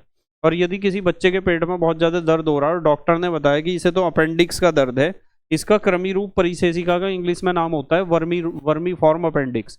तो यदि डॉक्टर ने बताया कि इसे तो अपेंडिक्स का दर्द है, तो डॉक्टर ऑपरेशन करके इसे यहाँ से काट कर निकाल देते हैं। इसे इतने हिस्से को काट कर निकाल देंगे, इसे काम तो कुछ बचा ही नहीं इसका। आ रहा है ना समझ में? काम तो इसका कुछ बचा ही नहीं है। तो ये ध्यान रखना कि इतनी चीज हमने पढ़ ली। ये चित्र बनाना आना चाहिए, और जिस तरीके से मैंने नोट्स आपको बनवाए हैं, ये जो नोट्स मैंने बना रखे हैं, इसी तरीके से आपके नोट्स भी बने हुए होने चाहिए। ठीक है, अब हम बात करते हैं यहाँ भोजन का अवशोषण। क्या लिखा हुआ है हेडिंग? भोजन का अवशोषण। अब आप कहोगे जी अवशोषण तो हो गया था, छोटी आंत में ही तो हुआ था भोजन का अवशोषण। भाई पचा हुआ भोजन छोटी आंत की दीवारों द्वारा अवशोषित कर लिया गया था, क्योंकि छोटी आंत की दीवारों में क्या था? ब्लड, खून, रक्त, रुधिर। तो भोजन का अवशोषण क्या होता है कि जो पचा हुआ भोजन होता है ना, वो जब छोटी आंत में पहुंचता है, छोटी आंत में पचा हुआ भोजन पहुंच गया, तो आंत के चारों ओर कौन आ जाता है? रक्त आ जाता है, ब्लड। और आंत के चारों ओर जब रक्त आया, तो वो पचे हुए भोजन को अवशोषित कर लेता है। वास्तविकता में डाइजेस्टेड फूड को एब्जॉर्ब करने का काम ब्लड का ही होता है, पचे हुए भोजन को अवशोषित करने का काम खून का होता है। और एक चीज इसमें यह सवाल बहुत पूछा जाता है परीक्षा में कि अवशोषण को बढ़ाने के लिए, यानी हमारा जो ब्लड है वो ज्यादा से ज्यादा पचे हुए भोजन को अवशोषित कर सके, उसके लिए हमारी छोटी आंत की जो अंदर की दीवारें हैं उनमें विशेष प्रकार की संरचना पाई जाती है, जिसे हम कहते हैं रसांकुर या विलाई। ये सवाल बहुत आता है परीक्षा में। मतलब आपकी जो छोटी आंत है, मान लो ये पाइप है, ये छोटी आंत है, उसका एक हिस्सा दिखा दिया। तो यदि मैं आपको कहूं कि इस पाइप में जो अंदर की दीवार है उसमें इस तरह उंगलियों जैसे उभार हैं, कैसे उभार है? बहुत छोटे छोटे उंगलियों जैसे उभार। मैं तो बहुत बड़े बड़े बना रहा, इस छोटे छोटे उंगलियों जैसे उभार। तो ऐसा करने से क्या होगा? छोटी आंत की जो दीवारें हैं वे खुरदुरी हो जाएंगी, और खुरदुरी जब हो जाएंगी तो उनका पृष्ठीय क्षेत्रफल बढ़ जाएगा, और पृष्ठीय क्षेत्रफल बढ़ेगा तो अवशोषण ज्यादा होगा। जैसे मैं आपको कह दूं कि आप जो है बाथरूम से नहा के आए, या बाथरूम में आप नहाने लग रहे, और आपको कहा मम्मी ने कि आज तो आपका टॉवल नहीं है, तौलिया है ही नहीं आपका हमारे पास, आज जो है किसी चादर से ही आप अपना शरीर के ऊपर से पानी को अवशोषित कर लो। तो आपकी एक चादर जो है और एक तौलिया है, दोनों में डिफरेंस तो आप देख पा रहे होंगे कि तौलिए में जो है छोटे छोटे क्या होते हैं? छोटे छोटे उभार होते हैं बहुत सारे। तौलिए की सतह खुरदुरी होती है थोड़ी, वो इसलिए होती है जिससे पृष्ठीय क्षेत्रफल बढ़ जाए और ज्यादा से ज्यादा जल का अवशोषण हो सके। And the same process takes place with over small intestine. हमारी जो छोटी आंत है उसके साथ भी बिल्कुल ऐसा ही होता है। यदि छोटी आंत की जो अंदर की दीवार है बिल्कुल स्मूथ होगी, प्लेन होगी, तो वो पचे हुए खाने को ज्यादा अवशोषित नहीं कर सकेगी। और यदि दीवार अंदर से खुरदुरी होगी तो वो ज्यादा से ज्यादा डाइजेस्टेड फूड को एब्जॉर्ब कर सकेगी। ठीक है, समझ में आई बात? तो ध्यान रखना इस शब्द को, रसांकुर या विलाई। ये उंगलियों जैसे उभार हैं, जैसे आप अपने अपने तौलियों को ध्यान से देखना, उसमें भी बहुत सारे उभार से ऊपर को निकले हुए होंगे, छोटे छोटे, बहुत छोटे छोटे। ये तो समझाने के लिए मैंने बड़े बड़े बताए आपको। बहुत छोटे छोटे उभार उभरे हुए होंगे, निकले हुए होंगे तौलिए में। ऐसा ही हमारी छोटी आंत की अंदर की दीवार होती है, जैसा आपका तौलिया है। चलें आगे। तो ये होता है भोजन का अवशोषण। तो कोई भी पूछता है कि पचे हुए भोजन का अवशोषण कहाँ होता है, तो आप बताओगे छोटी आंत में होता है। छोटी आंत की दीवार खुरदुरी क्यों होती है, उसमें उंगलियों जैसे उभार क्यों होते हैं? जिससे उसका पृष्ठीय क्षेत्रफल बढ़ जाए और वो ज्यादा से ज्यादा पचे हुए भोजन का अवशोषण कर सके। ठीक है, उसके बाद आते हैं हम स्वांगीकरण। क्या है स्वांगीकरण? इंग्लिश में इसे एसाइमिलेशन कहते हैं, एसिमिलेशन। स्वांगीकरण का मतलब पता क्या है? स्वांगीकरण ध्यान से समझना। स्वांगीकरण का मतलब यह है कि मान लो आपकी मम्मी ने आपको एक सामान की लिस्ट दी कि आपको जो है ये सामान लेके आना है घर का, और कुछ पैसे दिए। हम मार्केट में गए, मार्केट में जाकर आपने सामान खरीद लिया। उसमें विभिन्न प्रकार की दालें थी, विभिन्न प्रकार के मसाले थे। ठीक है, घर का और भी सामान था, जैसे नहाने के लिए साबुन, पेस्ट, ब्रश, टूथब्रश, टूथपेस्ट, बहुत सारा विभिन्न प्रकार का सामान आप खरीद कर लाए हो। तो आपने उस सामान को घर में रख दिया। तो आप सामान लेके तो आ गए, घर में तो आप पहुंच गया हो, पर उस सही सामान को सही जगह रखना वो काम आपकी मम्मी का है। तो मम्मी देखेंगी कि हाँ भाई इस पॉलीथीन में उड़द की दाल है, उड़द की दाल, तो मैं उस उड़द की दाल को उड़द की दाल के डब्बे में ही रखेंगी। फिर उन्होंने देखा कि इसमें जो है पेस्ट है, तो पेस्ट को, टूथपेस्ट को वहीं रखेंगी जहां उसकी जगह है। ठीक है, गरम मसाला है तो उसे गरम मसाले के डब्बे में ही रखेंगी। लाल मिर्च है तो लाल मिर्च को लाल मिर्च के डब्बे में ही रखेंगी। यदि धनिया है तो धनिया को धनिया के डब्बे में। तो हर एक चीज को उचित स्थान पर रखना, ये स्वांगीकरण है। जैसे मान लो आपको कहूं कि हमारे ब्लड ने, खून ने भोजन को अवशोषित कर लिया, बचे हुए भोजन को अवशोषित करके वो ले गया कोशिकाओं तक। तो कोशिका में हर एक चीज का सही जगह रखा जाना, क्योंकि वो जो डाइजेस्टेड फूड है उसमें तो सारी चीजें, प्रोचिका खनिज है, प्रोटीन भी है, चिकनाई भी है, कार्बोहाइड्रेट भी है, खनिज लवण भी हैं, विटामिन भी हैं, जल भी है। तो जैसे ही वो पचा हुआ भोजन खून के द्वारा पहुंचाया जाता है कोशिकाओं में, खून जो है ना क्या करता है, खून क्या करता है कि हमारी छोटी आंत से पचे हुए भोजन को अवशोषित कर लेता है, और पचे हुए भोजन को अवशोषित करने के बाद वो कोशिकाओं को बांटता है। ऐसे बांटता है, ले भाई तेरा भोजन, तेरा भोजन, तेरा भोजन, तेरा भोजन। जैसे पंगत में बैठे हुए बहुत सारे आदमियों को एक भोजन वितरण करने वाला कहता है कि कद्दू कद्दू कद्दू कद्दू कद्दू, छोले छोले छोले छोले छोले, कड़ी कड़ी कड़ी कड़ी कड़ी, चावल चावल चावल चावल, सबको देता जा रहा। बिल्कुल ब्लड भी ऐसा ही करता है, खून ऐसा ही करता है, सभी कोशिकाओं को पचा हुआ भोजन बांटता रहता है कि आपका भोजन, आपका भोजन, आपका भोजन, आपका भोजन, सबको दे दिया। पर उस भोजन रूपी पैकेट में तो बहुत सारी चीजें, उसमें तो प्रोची का खनिज है, प्रोटीन भी है, चिकनाई भी है, कार्बोहाइड्रेट भी है, खनिज लवण भी है, विटामिन भी है और जल भी है। तो क्या हर एक चीज को उसके सही डब्बे में रखना जरूरी है या नहीं? आप कहोगे जी हाँ जी वो तो बहुत जरूरी काम है। तो भोजन के सभी अवयवों को कोशिका के अंदर उचित स्थान पर जब आप सेट कर दोगे, तो इस प्रोसेस को हम कहते हैं स्वांगीकरण या एसिमुलेशन। बताओ समझ में आई क्या बात? आई समझ में? तो आप देखो, भोजन के सभी अवयवों का कोशिकाओं में उचित स्थान पर विलीन होना, उचित स्थान पर। ऐसा नहीं करना कि लाल मिर्च को आपने नमक के डब्बे में परोस दिया हो, लाल मिर्च को नमक के डब्बे में नहीं रखना है, लाल मिर्च को लाल मिर्च के डब्बे में ही रखना है। चलें आगे। अब देखो अगला पॉइंट, देखो कितना बढ़िया है, आपको पता चल गया स्वांगीकरण क्या है। कुछ पॉइंट्स हैं बहुत बढ़िया। एक कोशिकीय जीवों जैसे अमीबा, पैरामीशियम आदि में भोजन का पाचन कोशिका में ही होता है। भोजन का पाचन कहाँ होता है? कोशिका में, जो छोटे जीव हैं उनमें। अगला पॉइंट, केंचुआ, तिलचट्टा आदि में आहार नाल तो होती है, परंतु उसके सभी भाग नहीं होते हैं। जैसे मनुष्य में बहुत सारे भाग हैं आहार नाल के। कौन कौन से हैं? मुख गुहा, ठीक है, ग्रसनी, ग्रासनली, आमाशय, ग्रहणी, छोटी आंत, बड़ी आंत, मलद्वार, मलाशय, ये हैं ना सारे। तो ये पाचन के बारे में जिस बच्चे ने इतनी बात सीख ली ना, उसे आगे तक कोई समस्या नहीं आने की। आगे तक का मतलब पोस्ट ग्रेजुएशन तक उसे कोई समस्या नहीं आने की है, वो सारी चीजों को समझेगा यदि इतनी बात समझ में आ गई तो। आगे चलते हैं चलो। अब आगे बात श्वसन अंग। ये तो था पाचन अंग। पाचन अंग में हमने आहार नाल पूरी पढ़ ली। अब हम बात करेंगे श्वसन अंग की। सांस लेने का क्या सिस्टम है? पता है आपको मनुष्य का श्वसन अंग क्या है? फेफड़े हैं, लंग्स। तो ऑक्सीजन युक्त वायु को अंदर खींचना और कार्बन डाइऑक्साइड युक्त वायु को बाहर निकालना श्वसन है। कोई पूछता है श्वसन किसे कहते हैं, तो आपको बताना है ऑक्सीजन को ग्रहण करना और कार्बन डाइऑक्साइड को छोड़ना, ये श्वसन है। ये परिभाषा है श्वसन की। अब श्वसन में दो बातें ध्यान रखनी है। पहले तो आपको पता होना चाहिए नी श्वसन, और फिर पता होना चाहिए निही श्वसन। देखो यहाँ नी के आगे विसर्ग नहीं है, दो बिंदी नहीं है, और यहाँ है, ये तो है नी श्वसन, यह है निही श्वसन। नी श्वसन क्या होता है? ऑक्सीजन युक्त वायु को अंदर लेना, इसे हम अंतः श्वसन भी कहते हैं। और निही श्वसन माने कार्बन डाइऑक्साइड युक्त वायु को बाहर निकालना, इसे उच्च वसन भी कहते हैं। तो नी श्वसन यानी ऑक्सीजन को अंदर लेना, निही श्वसन यानी कार्बन डाइऑक्साइड को बाहर छोड़ना। ऑक्सीजन युक्त वायु अंदर ली, नी श्वसन, और कार्बन डाइऑक्साइड युक्त वायु बाहर छोड़ दी, निःश्वसन। आ गया समझ में अंतर?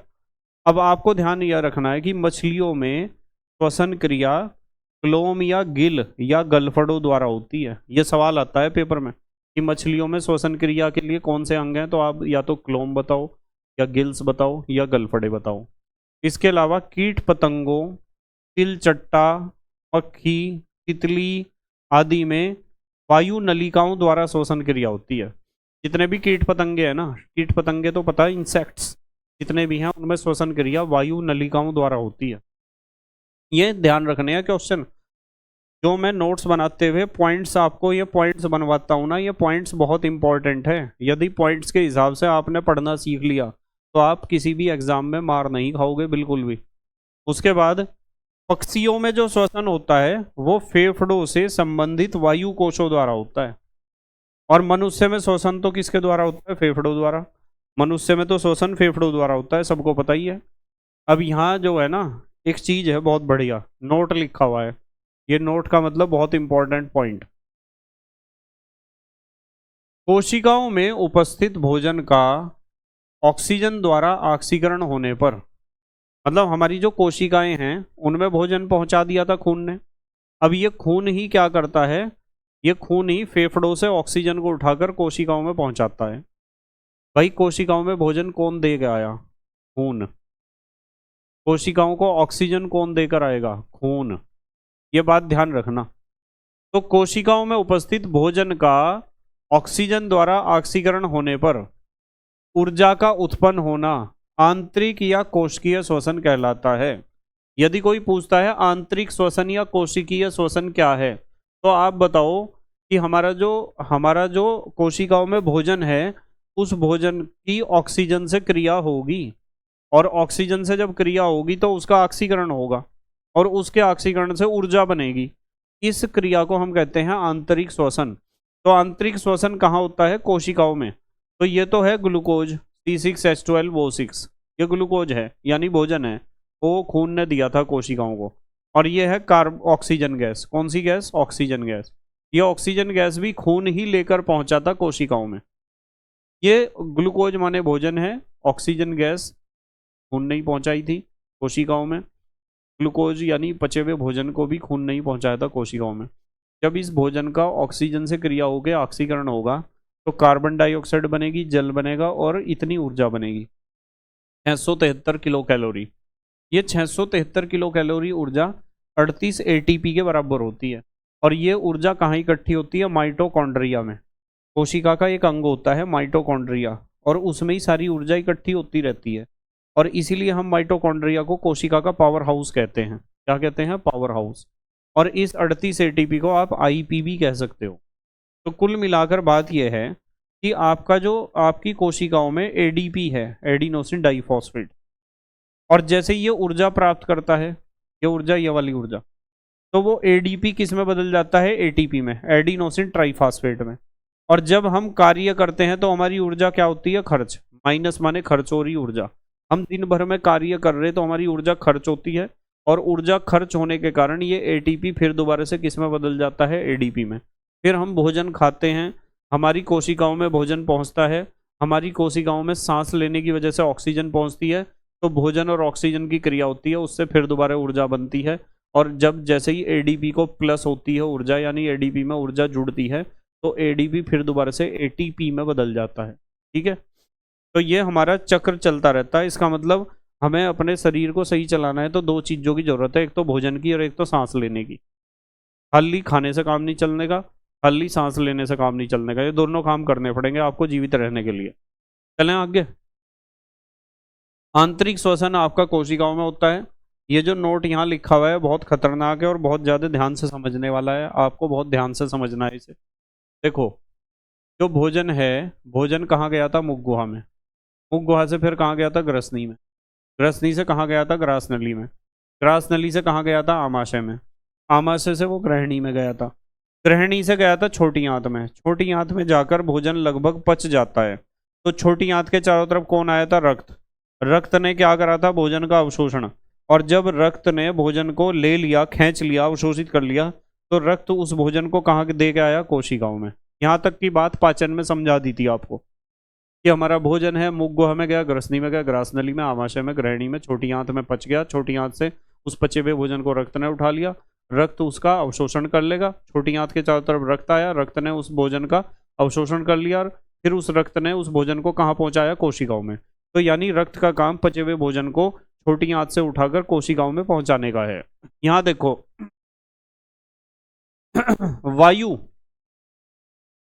वायु में नाइट्रोजन, ऑक्सीजन, कार्बन डाइऑक्साइड और दुनिया भर की गैसें होती हैं। जब हम सांस अंदर खींचते हैं तो वायु कहाँ भर जाती है, हमारे फेफड़ों में। वायु कहाँ भर गई, फेफड़ों में। हमारे फेफड़ों में जैसे ही भरती है तो फेफड़ों के चारों तरफ कौन आ जाता है, रक्त। और रक्त में एक इंपॉर्टेंट चीज होती है जिसे कहते हैं हीमोग्लोबिन।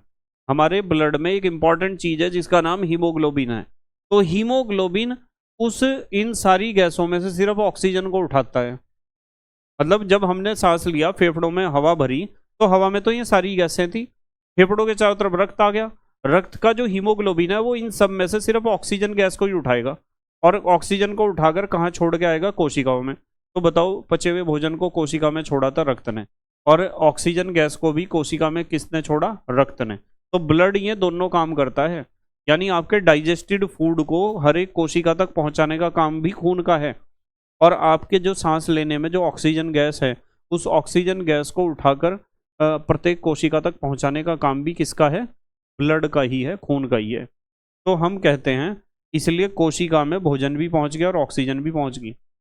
कोशिका में भोजन और ऑक्सीजन जब आपस में क्रिया करते हैं तो ऊर्जा बनती है। क्या बनती है, ऊर्जा। और उस ऊर्जा से ही हमारी जिंदगी चलती है। क्लियर होगी बात। चलो बात करते हैं अगले टॉपिक की। अब हम बात करते हैं बाह्य श्वसन की। कौन से श्वसन की, बाह्य श्वसन।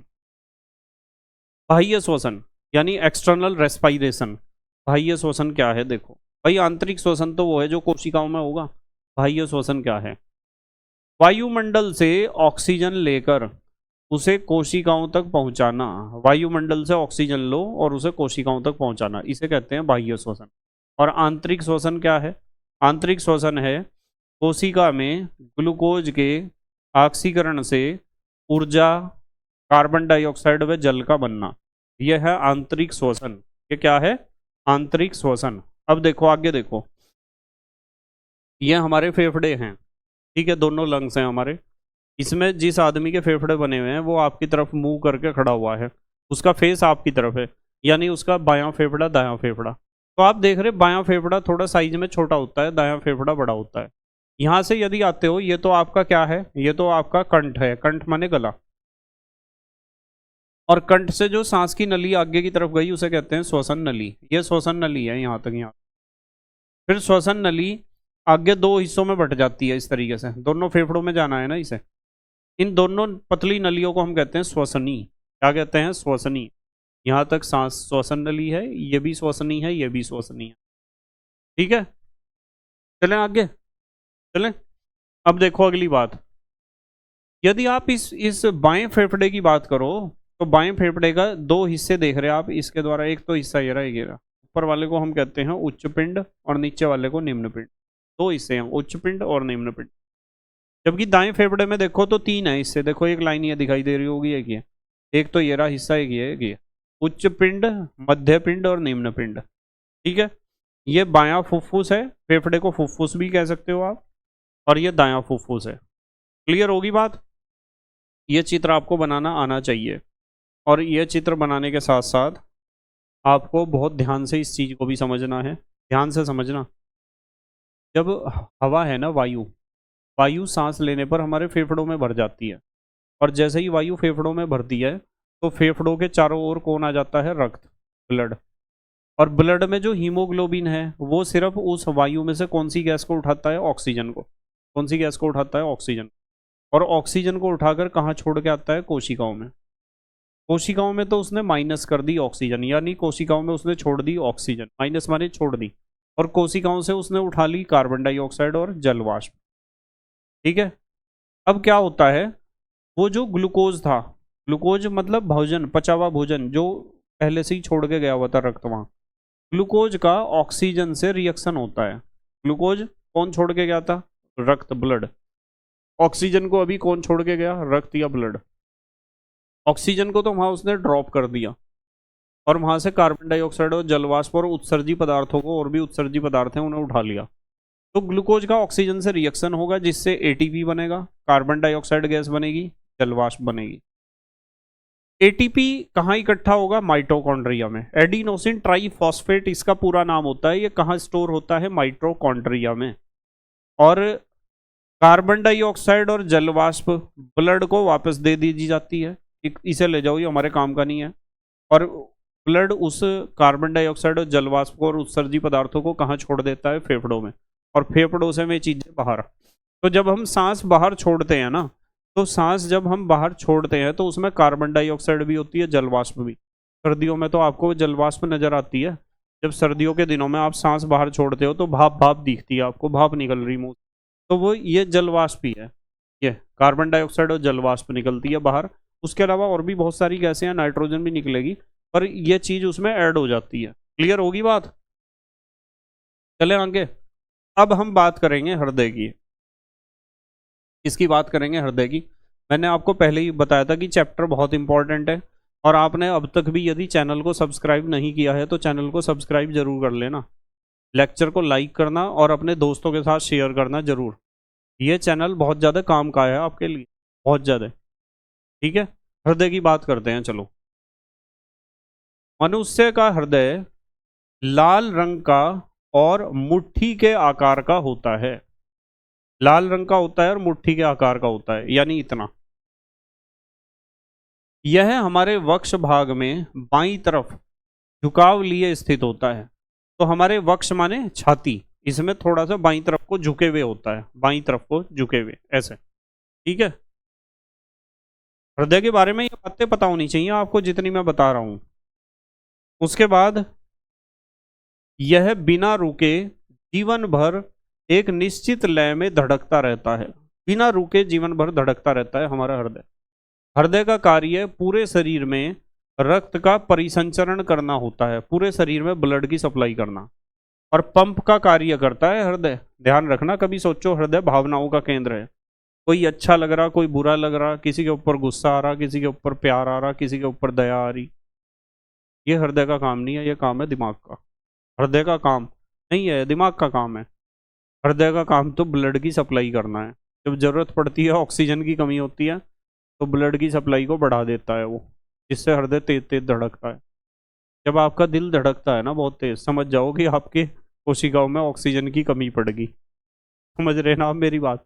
आपकी कोशिकाओं में ऑक्सीजन की कमी पड़ेगी, इसलिए वो धड़क रहा बहुत तेज। कभी सोचोगी वो भावनाओं का केंद्र है। इमोशंस, भावनाओं से कोई लेना देना हृदय का नहीं है। हृदय भावनाओं का लेना देना तो आपके दिमाग से ही है बस। आ रहा ना समझ में? तो पंप का कार्य करता है हृदय। और इसमें नलियां होती हैं तीन प्रकार की, तीन प्रकार के पाइप होते हैं हमारे हृदय में। एक तो होती है धमनी। धमनी तो मोटे पाइप हैं, यह शुद्ध रुधिर को हृदय से अंगों तक लेकर जाना इनका कार्य है। ये जो धमनी है ना, वे बहुत मोटे पाइप हैं और हमारी त्वचा में गहराई में पाई जाती हैं, दिखाई नहीं देती ऊपर से धमनियां।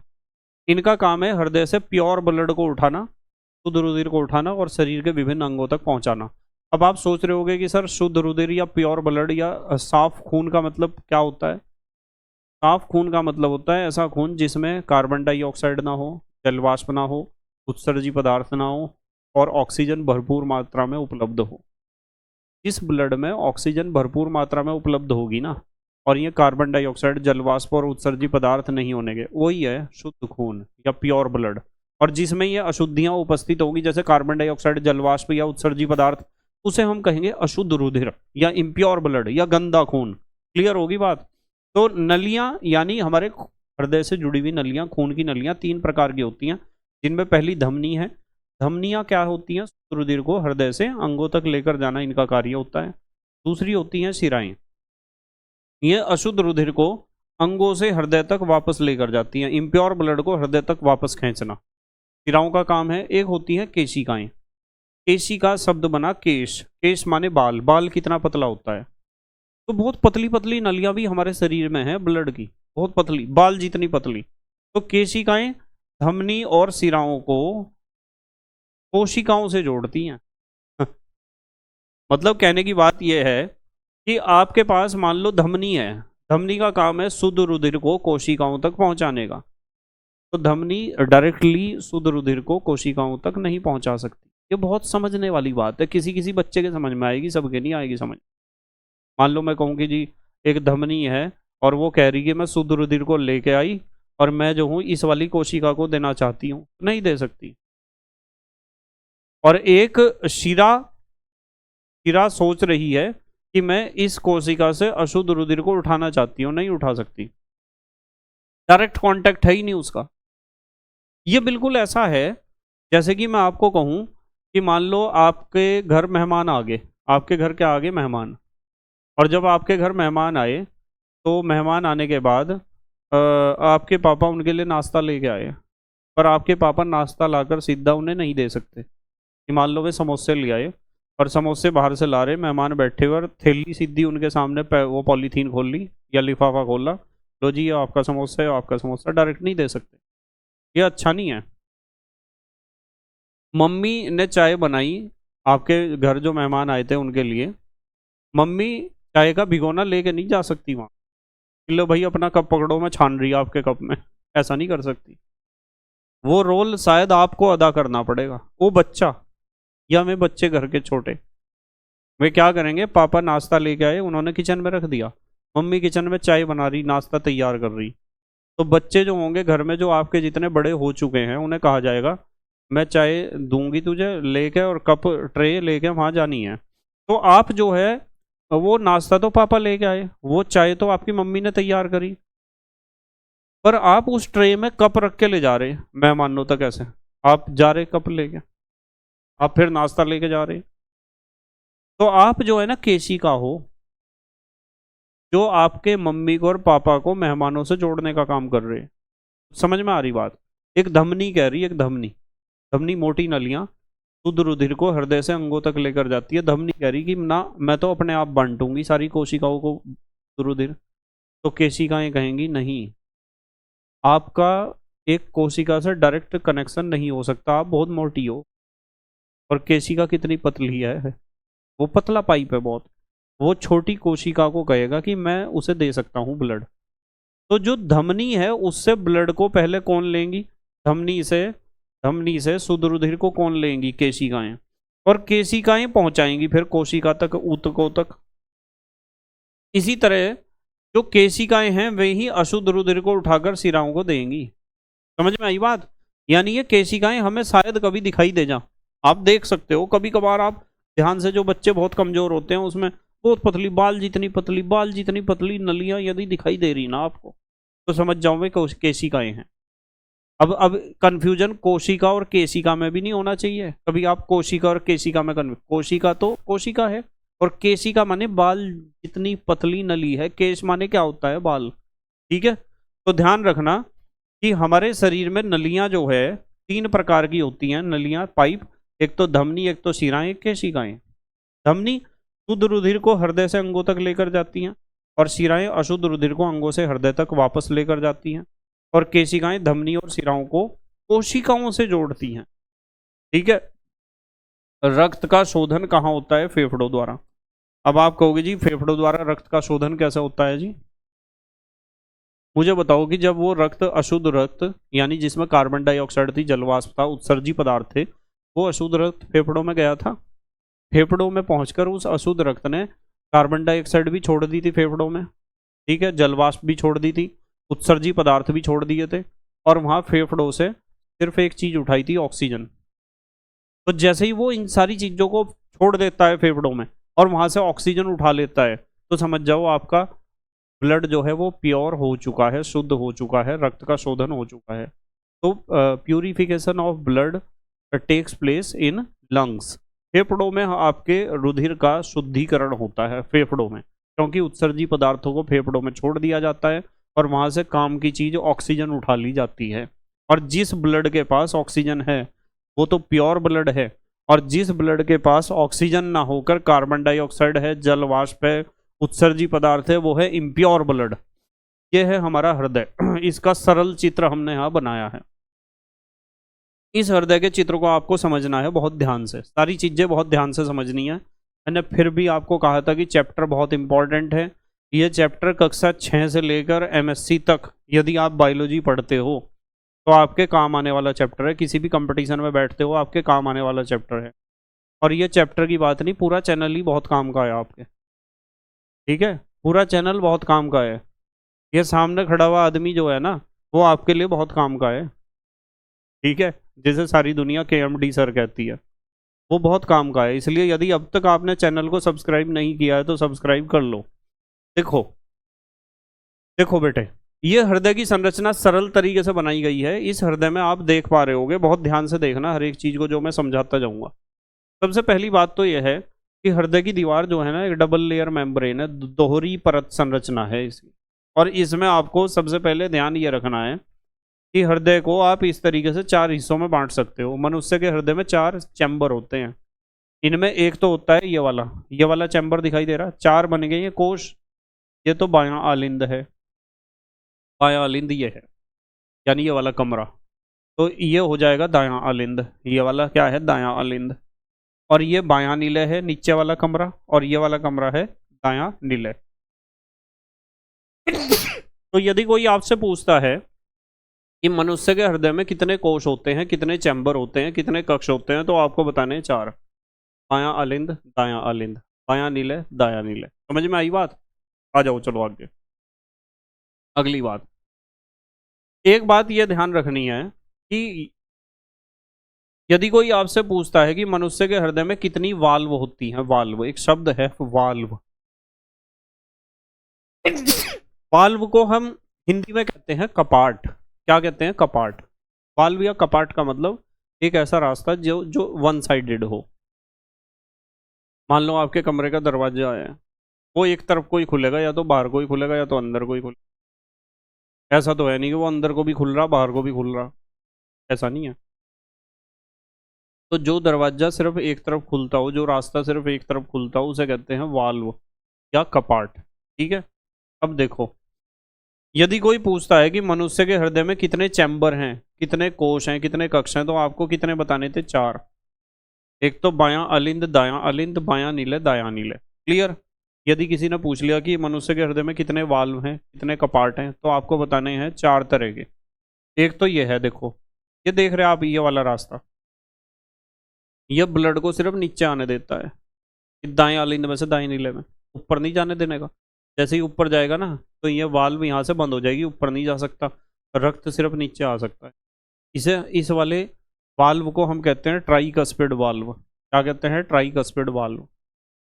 और एक वाल्व ये है, ये भी ब्लड को सिर्फ बाएं आलिंद से बाएं नीले में आने देगा, ऊपर नहीं जाने देने का, एकदम बंद हो जाएगा रास्ता। इस वाले वाल्व को हम कहते हैं bicuspid valve. Tricuspid valve, bicuspid. दो तो वाल्व यहाँ होगी। एक वाल्व ये दिखाई दे रही है आपको, ये देख पा रहे? ब्लड को सिर्फ ऊपर जाने देगी, नीचे नहीं आने देने की। इसे कहते हैं अर्धचंद्राकार वाल्व। और ऐसा ही एक वाल्व ये लगा हुआ, देखो यहाँ, देख रहे आप? ये वाला खून सिर्फ ऊपर जाएगा, नीचे नहीं आ सकता। तो ये 4 वाल्व होते हैं। 4 तो हो गए चैम्बर, बायां अलिंद, दायां अलिंद, बायां नीले, दायां नीले। और 4 हो गए वाल्व। ट्राइकस्पिड वाल्व जो खून को सिर्फ यहाँ आने देगा, बाइकस्पिड वाल्व जो खून को यहाँ आने देगा, अर्धचंद्राकार वाल्व 2 जो खून को सिर्फ ऊपर चढ़ने देंगे, नीचे नहीं आने देने। तो 4 चैम्बर, 4 वाल्व। अब देखेंगे कितने पाइप जुड़े हुए हैं। यदि हम बात करते हैं यहाँ से शिरा की, तो इसमें एक तो ये शिरा होती है अग्र महाशिरा। अग्र महाशिरा ये है, ये दिखाई दे रही ना आपको, अग्र महाशिरा है ये। इसका काम पता क्या है? अग्र महाशिरा का काम यह है कि हमारा जो हृदय है, हृदय के ऊपर के जितने भी अंग हैं, उन सभी अंगों से अशुद्ध रुधिर को इकट्ठा करना। देखो ऊपर से तीर का निशान लगा है, ये हमारे हृदय के ऊपर के जितने भी अंग हैं, उन सब के सभी अंगों से जो इम्प्योर ब्लड है उसे इकट्ठा करने का काम इसका है, अग्र महाशिरा का। इसी तरीके से एक होती है पश्च महाशिरा।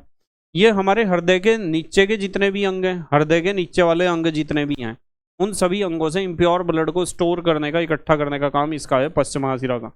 देखो ये तीर का निशान लग रहा ना यहाँ ऐसा, ये हृदय के निचले अंगों से इम्प्योर ब्लड को इकट्ठा करेगी। ठीक है, उसके बाद है हमारे पास, और कहाँ है ये रही, फुफ्फुस शिराएं। फुफ्फुस शिराएं क्या काम करती हैं? यानी 3 तरह की शिराएं हैं, अग्र महाशिरा, पश्च महाशिरा और फुफ्फुस शिराएं, ये 3-4 बना रखी।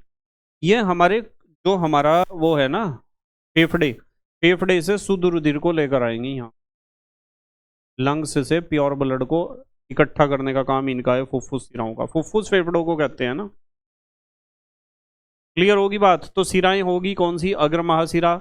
यह अग्र महाशिरा क्या काम करेगी? हमारे हृदय के ऊपर के जितने भी अंग हैं उनसे अशुद्ध रुधिर को इकट्ठा करेगी। एक पश्च महाशिरा है, पश्च महाशिरा हमारे हृदय के नीचे के जितने भी शरीर के अंग हैं उन सबसे अशुद्ध रुधिर को इकट्ठा करेगी। और एक है फुफ्फुस शिराएं, ये हमारे फेफड़ों से शुद्ध होकर जो खून आया है उसे इकट्ठा करेंगे। उसके बाद हम शिराओं के बाद आ जाते हैं धमनियों पर। धमनी में एक तो यह है दैहिक महाधमनी। दैहिक महाधमनी क्या करती है? पूरे शरीर में शुद्ध रुधिर की सप्लाई करती है, पूरे ब्लड में, पूरे शरीर में, पूरे बॉडी में प्योर ब्लड की सप्लाई करने का काम इसका है, दैहिक महाधमनी का। शुद्ध खून जाता है इसमें। और फुफ्फुस धमनी क्या करती है? फुफ्फुस धमनी जाती है फेफड़ों में अशुद्ध खून को लेकर साफ होने के लिए, वो साफ होकर फिर इनसे आएगा वापिस फुफ्फुस शिराओं से। तो ये बातें आपको पता होनी चाहिए। क्या? 4 तो चैम्बर हैं, बायां अलिंद, दायां अलिंद, बायां नीले, दायां नीले। 4 वाल्व हैं, ट्राइकस्पिड वाल्व, बाइकस्पिड वाल्व और 2 अर्धचंद्राकार वाल्व। और 3 हैं शिराएं, अग्र महाशिरा, पश्च महाशिरा और फुफ्फुस शिराएं। और धमनी है 2, दैहिक महाधमनी और फुफ्फुस धमनी। यदि ये सारी चीजें याद हैं तो मैं समझाऊं फिर, यदि ये समझ गए आप कि कौन सी चीज क्या है, मैं समझाऊं कैसा काम करता है हमारा हृदय। देखो मैं समझा रहा हूं। सबसे पहले क्या होगा कि हमारी जो पश्च महाशिरा है वो शरीर के निचले अंगों से गंदा खून लेकर आएगी, और अग्र महाशिरा शरीर के ऊपर, मतलब हमारे हृदय के ऊपर वाले अंगों से, हृदय के नीचे वाले अंगों से जो इम्प्योर ब्लड लेकर आई पश्च महाशिरा, और हृदय के ऊपर वाले जो अंग है उनसे इम्प्योर ब्लड लेकर आई अग्र महाशिरा। और इस अशुद्ध रुधिर को कहाँ डाल दिया? इस वाले चैम्बर में। देखो यह अग्र महाशिरा की ओपनिंग ये है, यहाँ खुल रही है, और पश्च महाशिरा यहाँ, इसमें डाला दायां आलिंद में। तो सारे शरीर का गंदा खून दाएं आलिंद में इकट्ठा होता है। यहाँ गंदा खून इकट्ठा हो गया, और दाएं आलिंद से वो गंदा खून फिर ट्राइकस्पिड वाल्व से होते हुए कहाँ आ गया? दाएं नीले में। तो शरीर का अशुद्ध खून, अशुद्ध रुधिर कहाँ इकट्ठा होता है? कहाँ इकट्ठा होता है? दाएं आलिंद में। और दाएं आलिंद में इकट्ठा हो गया, दाएं आलिंद में इकट्ठा हो गया, और दाएं आलिंद से फिर वो ट्राइकस्पिड वाल्व से होते हुए दाएं नीले में आ जाता है शरीर का सारा गंदा खून, इम्प्योर ब्लड। ऐसा खून जिसमें कार्बन डाइऑक्साइड है, जलवाष्प है और अशुद्धियां हैं, यानी उत्सर्जी पदार्थ। फिर क्या होगा? फिर वो जब वो अशुद्ध रुधिर दाएं नीले में आ गया तो दाएं नीले से वो अर्धचंद्राकार वाल्व से होते हुए यहाँ जाएगा। देखो कहाँ जा रहा, देख रहे आप यहाँ। फिर वो अशुद्ध रुधिर अर्धचंद्राकार वाल्व से होते हुए इसमें जाएगा फुफ्फुस धमनी में।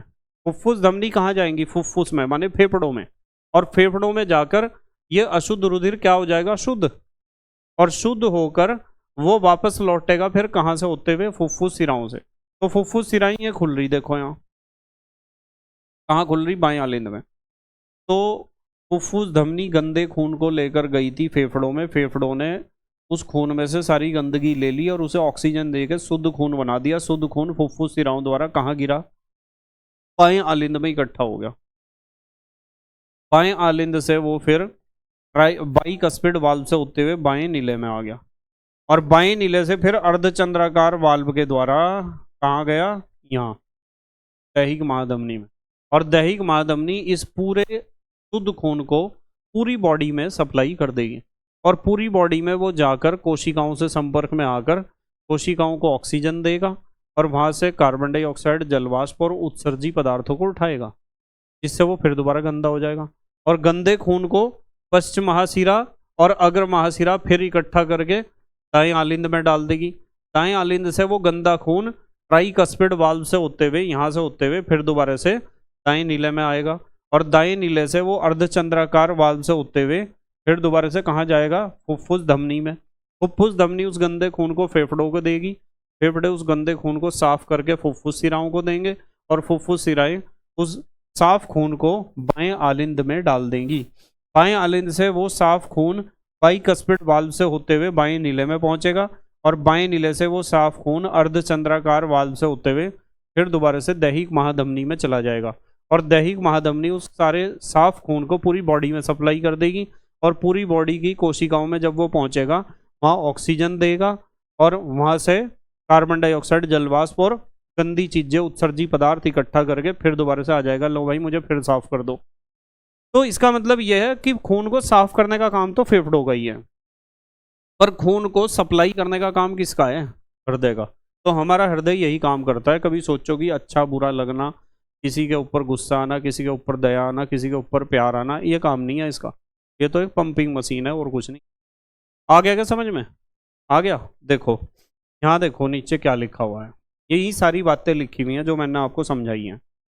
देखो यदि कोई पूछता है हृदय में कितने वेशमिया कक्ष होते हैं, तो 4 होते हैं, 2 आलिंद और 2 नीलय। ये सवाल आता है परीक्षा में कि हमारे महाशिरा 2 होती हैं, अग्र महाशिरा और पश्च महाशिरा। धमनी 2 होती हैं, दैहिक महाधमनी और फुफ्फुस धमनी। शिरा एक प्रकार की होती है, फुफ्फुस शिराएं। वाल्व यानी कपाट 4 प्रकार के होते हैं, ट्राइकस्पिड वाल्व, बाइकस्पिड वाल्व और 2 अर्धचंद्राकार वाल्व। बताओ ये सारी बातें नहीं सिखाई क्या अभी आपको? चलो क्रिया विधि से देख लो कि सिखाया या नहीं सिखाया। हृदय की क्रिया विधि, अशुद्ध रुधिर अग्र महाशिरा व पश्च महाशिरा के द्वारा दाएं आलिंद में पहुंच जाता है अशुद्ध रुधिर, और दाएं आलिंद से फिर ट्राइकस्पिड वाल्व से होते हुए दाएं नीले में पहुंच जाता है, और दाएं नीले से अर्धचंद्राकार वाल्व से होते हुए फुफ्फुस धमनियों में पहुंच जाता है, और फुफ्फुस धमनी से वो कहाँ पहुंचता है अशुद्ध रुधिर? फेफड़ों में। फेफड़ों में जाकर कार्बन डाइऑक्साइड छोड़ दी, जलवाष्प छोड़ दी और वहां से क्या उठा लिया? ऑक्सीजन। अब वो बदल गया शुद्ध रुधिर में, और वो शुद्ध रुधिर कहाँ पहुंचेगा? फुफ्फुस शिराओं में। फुफ्फुस शिराएं उसे कहाँ डाल देंगी? बाएं आलिंद में। बाएं आलिंद से वो फिर बाइकस्पिड वाल्व से होते हुए बाएं नीले में जाएगा, और बाएं नीले से वो अर्धचंद्राकार वाल्व से होते दैहिक महाधमनी में जाएगा, और दैहिक महाधमनी से वो पूरे शरीर में शुद्ध रुधिर सप्लाई हो जाएगा, और पूरे शरीर में सप्लाई होने के कारण वो फिर दोबारा से अशुद्ध रुधिर में बदल जाएगा, और वो अशुद्ध रुधिर देखो फिर दोबारा ये रहा अशुद्ध रुधिर, फिर वही चक्र चलेगा। बताओ समझ में आ रही क्या बात? अब देखो यहाँ एक चीज समझनी है, एक वयस्क स्वस्थ व्यक्ति का हृदय 1 मिनट में 72 बार धड़कता है। ये भी बात पता होनी चाहिए आपको। 1 मिनट में कितनी बार धड़कता है? 72 बार। चलो अगली बात करते हैं। 1 वर्ष से कम आयु के बच्चे का हृदय 1 मिनट में 100 बार धड़कता है। ध्यान रखिए, छोटे बच्चों का हृदय ज्यादा धड़कता है, 100 बार। आयु बढ़ने के साथ हृदय की धड़कन धीमी होती जाती है। हृदय की धड़कन ताप, क्रोध, डर, मानसिक चिंता से बढ़ जाती है। यदि ये चीजें हैं तो शरीर में ऑक्सीजन की कमी होगी, जिसकी वजह से हृदय तेजी से धड़केगा। ठीक है, तेजी से धड़केगा हृदय, जब ऑक्सीजन की कमी होगी तो ये था हमारा हृदय। और हृदय के बाद हम आ गए हैं वृक्क पर, जिन्हें आप कहते हो किडनी। ये चित्र में आपको 2 वृक्क या किडनी दिखाई दे रहे होंगे। किडनी का काम पता क्या है? बच्चे कंफ्यूज रहते हैं बहुत ज्यादा, इस तरह हमें पता ही नहीं किडनी का काम क्या है। किडनी का एकमात्र काम है, 1 मिनट, किडनी का काम पता क्या है? किडनी सिर्फ एक छलनी है, एक फिल्टर है जो हमारे खून को छानती है, और खून में से छानकर यूरिन को यानी मूत्र को अलग कर देती है। बस ये काम है किडनी का या वृक्क का या गुर्दों का, और कुछ नहीं है। हमारे खून को छानकर उसमें से किसे अलग करना? यूरिन को यानी मूत्र को। ठीक है, क्लियर होगी बात? ये चित्र है, आप चित्र में देख पा रहे होंगे कि इसमें ये तो वृक्क हैं 2, एक ये रहा एक ये रहा, और ये मूत्र वाहिनी है ये आ रही, और ये मूत्राशय है, और ये मूत्र मार्ग है। क्लियर होगी बात? देखो यदि कोई वृक्क के बारे में पूछता है, किडनी भी कहते हैं इसे, गुर्दे भी कहते हैं। हानिकारक पदार्थों को शरीर से बाहर निकालने की क्रिया उत्सर्जन कहलाती है। हमारे शरीर में जितने भी हानिकारक पदार्थ हैं उन्हें शरीर से बाहर निकालने की क्रिया को हम क्या कहते हैं? उत्सर्जन। हमारे शरीर में 2 वृक्क होते हैं जो मुख्य उत्सर्जी अंग होते हैं। कितने वृक्क हैं? 2। कितनी किडनी है? 2। सेम के बीज जैसी होती हैं। वृक्क का कार्य अब समझो ध्यान से। वृक्क का कार्य रक्त को छानकर उसमें से यूरिया अर्थात मूत्र को अलग करना होता है। ठीक है, यूरिया का घोल अलग करना है आपको। अशुद्ध रुधिर क्या होता है? अशुद्ध रुधिर रीनल धमनी के द्वारा वृक्क में पहुंचता है। ये है रीनल धमनी, क्या ये जो डार्क कलर की है, इसके द्वारा अशुद्ध रुधिर यहाँ भी गया, यहाँ भी गया। डार्क कलर की रीनल धमनी है, ध्यान रखना, क्योंकि अशुद्ध रुधिर है ना उसमें, इसलिए डार्क कलर की है। तो अशुद्ध रुधिर रीनल धमनी के द्वारा कहाँ पहुंचा? वृक्क में। और वृक्क से फिर कहाँ गया वो? वृक्क नलिकाओं में। कहाँ गया? वृक्क में। जैसे ही खून पहुंचा, अशुद्ध रुधिर वृक्क में पहुंचा, तो हमारे वृक्क में, किडनी में बहुत सारी छलनियां होती हैं, छोटी छोटी। एक छलनी को हम वृक्क नलिका कहते हैं। 20-20 लाख वृक्क नलिकाएं हैं इसमें भी और इसमें भी। वृक्क नलिका का मतलब एक छोटी छलनी, एक छोटा फिल्टर। तो हमने कहा कि अशुद्ध रुधिर कहाँ जाता है? रीनल धमनी में। रीनल धमनी से कहाँ पहुंचता है? वृक्क के अंदर। वृक्क में क्या होती हैं? वृक्क नलिकाएं। वृक्क नलिकाओं में जब वो पहुंचेगा तो उसका क्या होगा? फिल्टर होगा, वो छनेगा, खून छनेगा। छनने के बाद जो शुद्ध रुधिर है वो रीनल सिरा के द्वारा हृदय में पहुंच जाएगा। ये जो लाल रंग की है, रीनल सिरा से वापस चला गया वो। मतलब आप इस बात को समझो कि जब आपका खून फिल्टर हुआ, छना, तो छनने के बाद उसके दो हिस्से हुए। देखो, एक हिस्सा तो हो रहा ऊपर, एक नीचे, दो हिस्से होते हैं। छनने के बाद जो शुद्ध रुधिर होता है वो तो रीनल सिरा के द्वारा हृदय में पहुंच जाता है, जिसकी सप्लाई फिर शरीर में हो जाती है। और जो मूत्र उसमें से निकलता है, खून को छान के दो चीज बनी, एक तो शुद्ध रुधिर, एक तो मूत्र। जो मूत्र है, यूरिन है, वो मूत्र वाहिनी के द्वारा मूत्राशय में एकत्र होता है और फिर समय समय पर मूत्र मार्ग के द्वारा बाहर निकाल दिया जाता है। तो मतलब कहने की बात यह है, ये जो डार्क कलर की नली बनी हुई है इसे कहते हैं रीनल धमनी। रीनल धमनी से जो गंदा खून है वो यहाँ पहुंचा और यहाँ पहुंचा वृक्क में। वृक्क में कई कई लाख छलनियां होती हैं छोटी, जिन्हें कहते हैं वृक्क नलिकाएं। वृक्क नलिकाओं ने उस गंदे खून को छान दिया और छान के दो हिस्से बने। एक तो शुद्ध खून, साफ खून। साफ खून रीनल सिरा से वापस चला जाएगा हृदय में, उसकी सप्लाई बॉडी में हो जाएगी। और जो अशुद्ध रुधिर है जो जो दूसरा हिस्सा है, दूसरा जो हिस्सा है वो मूत्र है। मूत्र इनसे आएगा, मूत्र वाहिनियों से। ये मूत्र वाहिनियां हैं, मूत्र वाहिनियों से कहाँ इकट्ठा होगा? मूत्राशय में। और मूत्राशय से फिर मूत्र मार्ग के द्वारा समय समय पर शरीर से बाहर निकाल दिया जाएगा। तो ये कार्य करने का तरीका है हमारे किसका? किडनी का, या वृक्क का, या गुर्दों का। आ गया समझ में? देखो, वयस्क मनुष्य के गुर्दे का भार 150 ग्राम होता है, एक गुर्दे का भार। वयस्क मनुष्य 24 घंटे में 1 से 1.8 लीटर मूत्र बाहर निकालता है, जिसमें 95% तो होता है जल और 2.5% होता है यूरिया और 2.5% अन्य अपशिष्ट पदार्थ होते हैं। अपशिष्ट माने हानिकारक। वृक्क के निष्क्रिय होने पर कृत्रिम वृक्क का प्रयोग किया जाता है। मान लो किसी की किडनी ने काम करना बंद कर दिया, यानी खून को छान ही नहीं रही, उसमें से यूरिन को अलग नहीं कर रही, तो डॉक्टर जो है कृत्रिम किडनी का प्रयोग करते हैं। ठीक है, इस क्रिया को हम कहते हैं डायलिसिस। इस क्रिया को डायलिसिस कहते हैं, डायलिसिस। ठीक है, क्या कहते हैं? डायलिसिस। मशीन होती है, उस मशीन से हम खून को छानने का काम करते हैं, फिर जब हमारी किडनी काम नहीं करती तो। अब है जनन अंग। जनन अंग, जनन या प्रजनन तो आप समझते हो, पहले भी पढ़ाया है। अपने समान नए जीवों को उत्पन्न करने का जो गुण है उसे कहते हैं हम जनन या प्रजनन। तो जनन अंग, किसी जीव द्वारा अपने समान गुणों वाले नए जीव को उत्पन्न करने का गुण ही जनन या प्रजनन कहलाता है। जिन अंगों की सहायता से प्रजनन क्रिया होती है उन्हें जनन अंग या प्रजनन अंग कहते हैं। ठीक है, अब हमें पता होना चाहिए एक लिंगी जंतु, एक लिंगी जंतु, ठीक है, इनमें नर तथा मादा जननांग अलग अलग जीवों में होते हैं।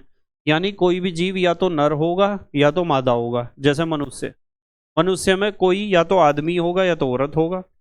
जैसे कुत्ता, बिल्ली, मनुष्य आदि, ये सब एक लिंगी हैं, यानी इनमें नर और मादा दोनों अलग अलग शरीर में या अलग अलग होते हैं। ठीक है, मनुष्य के नर जननांग कौन से हैं? वृषण। वृषण जिन्हें टेस्टिस भी कहते हैं, और मादा जननांग कौन से हैं? अंडाशय होते हैं। ये सवाल आता है पेपर में, ध्यान रखियो। मनुष्य के नर जननांग कौन से हैं? वृषण। और मनुष्य के मादा जननांग कौन से हैं? अंडाशय। नर जननांग तो पाए जाएंगे आदमी में, वृषण, और मादा जननांग पाए जाएंगे औरतों में, यानी महिलाओं में, अंडाशय।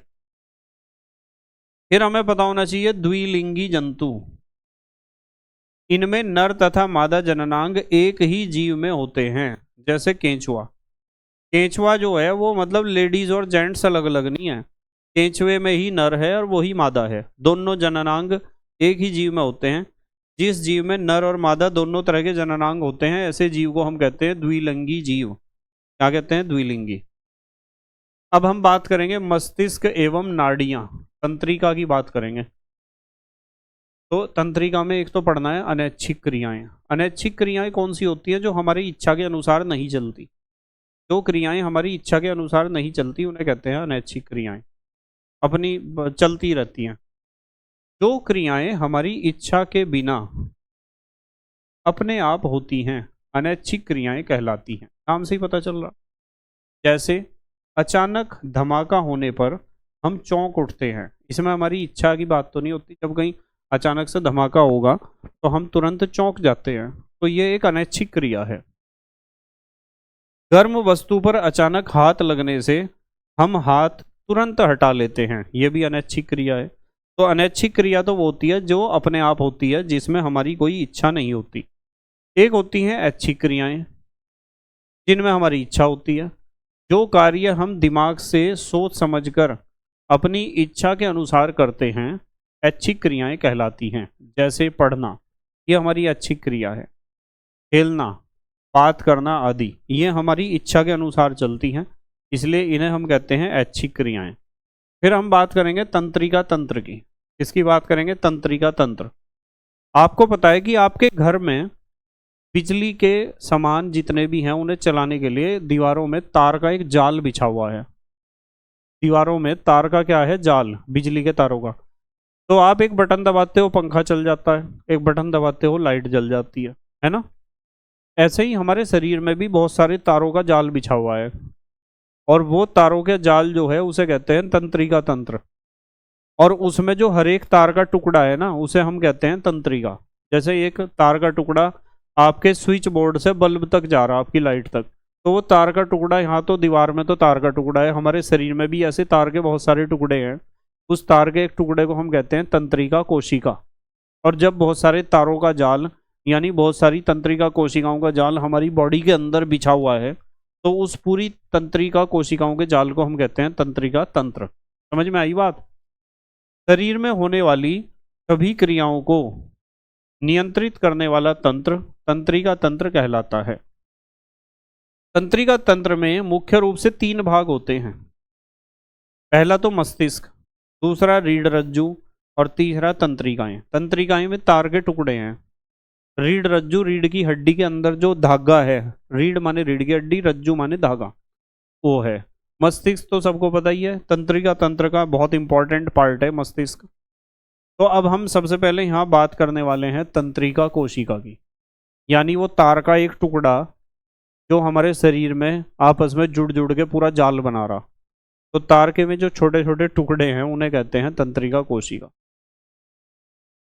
पूरा तंत्रिका तंत्र विशेष प्रकार की कोशिकाओं से मिलकर बना होता है, जिन्हें तंत्रिका कोशिकाएं कहते हैं। तंत्रिका कोशिका की लंबाई 1 मीटर तक हो सकती है। 1 मीटर लंबा तार हो सकता है हमारे शरीर में। अमीबा, स्पंज आदि में तंत्रिका तंत्र नहीं होता है। हाइड्रा, एस्केरिस, केंचुआ आदि जंतुओं में कम विकसित तंत्रिका तंत्र पाया जाता है। इनमें बहुत कम विकसित तंत्रिका तंत्र है। अब हम बात करेंगे, नेक्स्ट हमारा जो टॉपिक है वो है ज्ञानेंद्रियां या संवेदी अंग। ये आपने पढ़ रखे हैं पहले से भी, कक्षा 4-5 में भी। बाहरी वातावरण से प्राप्त संवेदनाओं को ग्रहण करने वाले अंग ज्ञानेंद्रियां या संवेदी अंग कहलाते हैं। ठीक है, ये संख्या में 5 हैं। संख्या में कितने हैं? 5।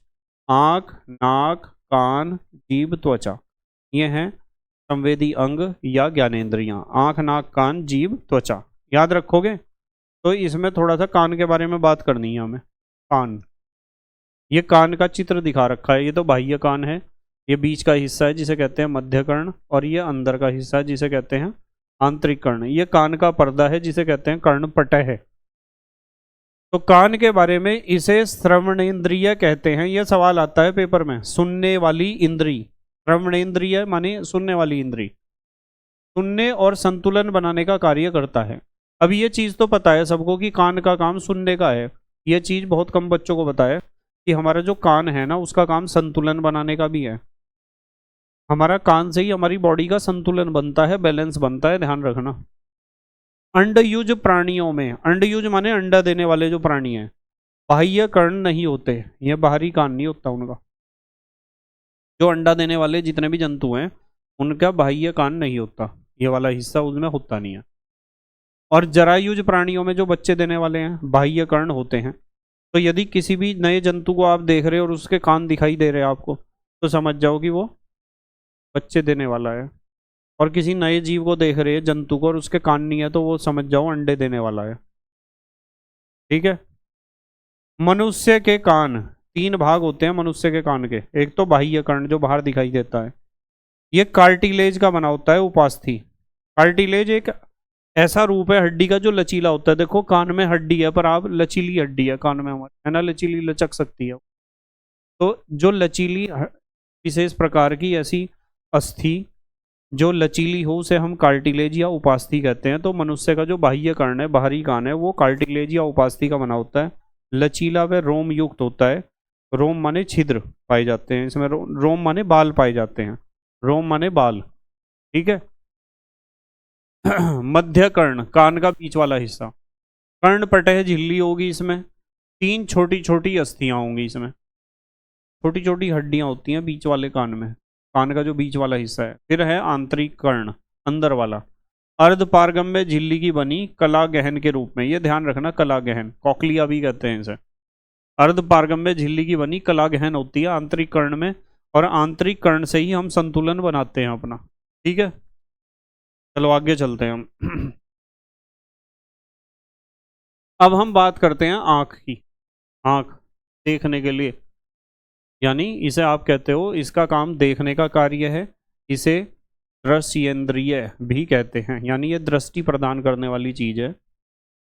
इसमें एक उत्तल लेंस होता है, लेंस लगा होता है इसके अंदर, एक उत्तल लेंस, ये वाला, ये जो बीच में यहाँ लेंस होता है इसमें एक उत्तल लेंस।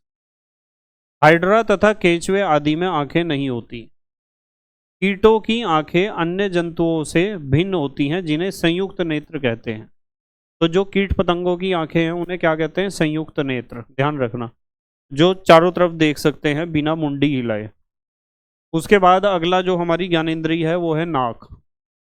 घ्राणेंद्रिय, यानी घ्राणेंद्रिय माने स्मेल को महसूस करने वाली, गंध का अनुभव इससे होता है। कुत्तों और चींटी की घ्राण शक्ति अधिक होती है, कुत्तों और चींटियों में सूंघने की क्षमता सबसे ज्यादा होती है।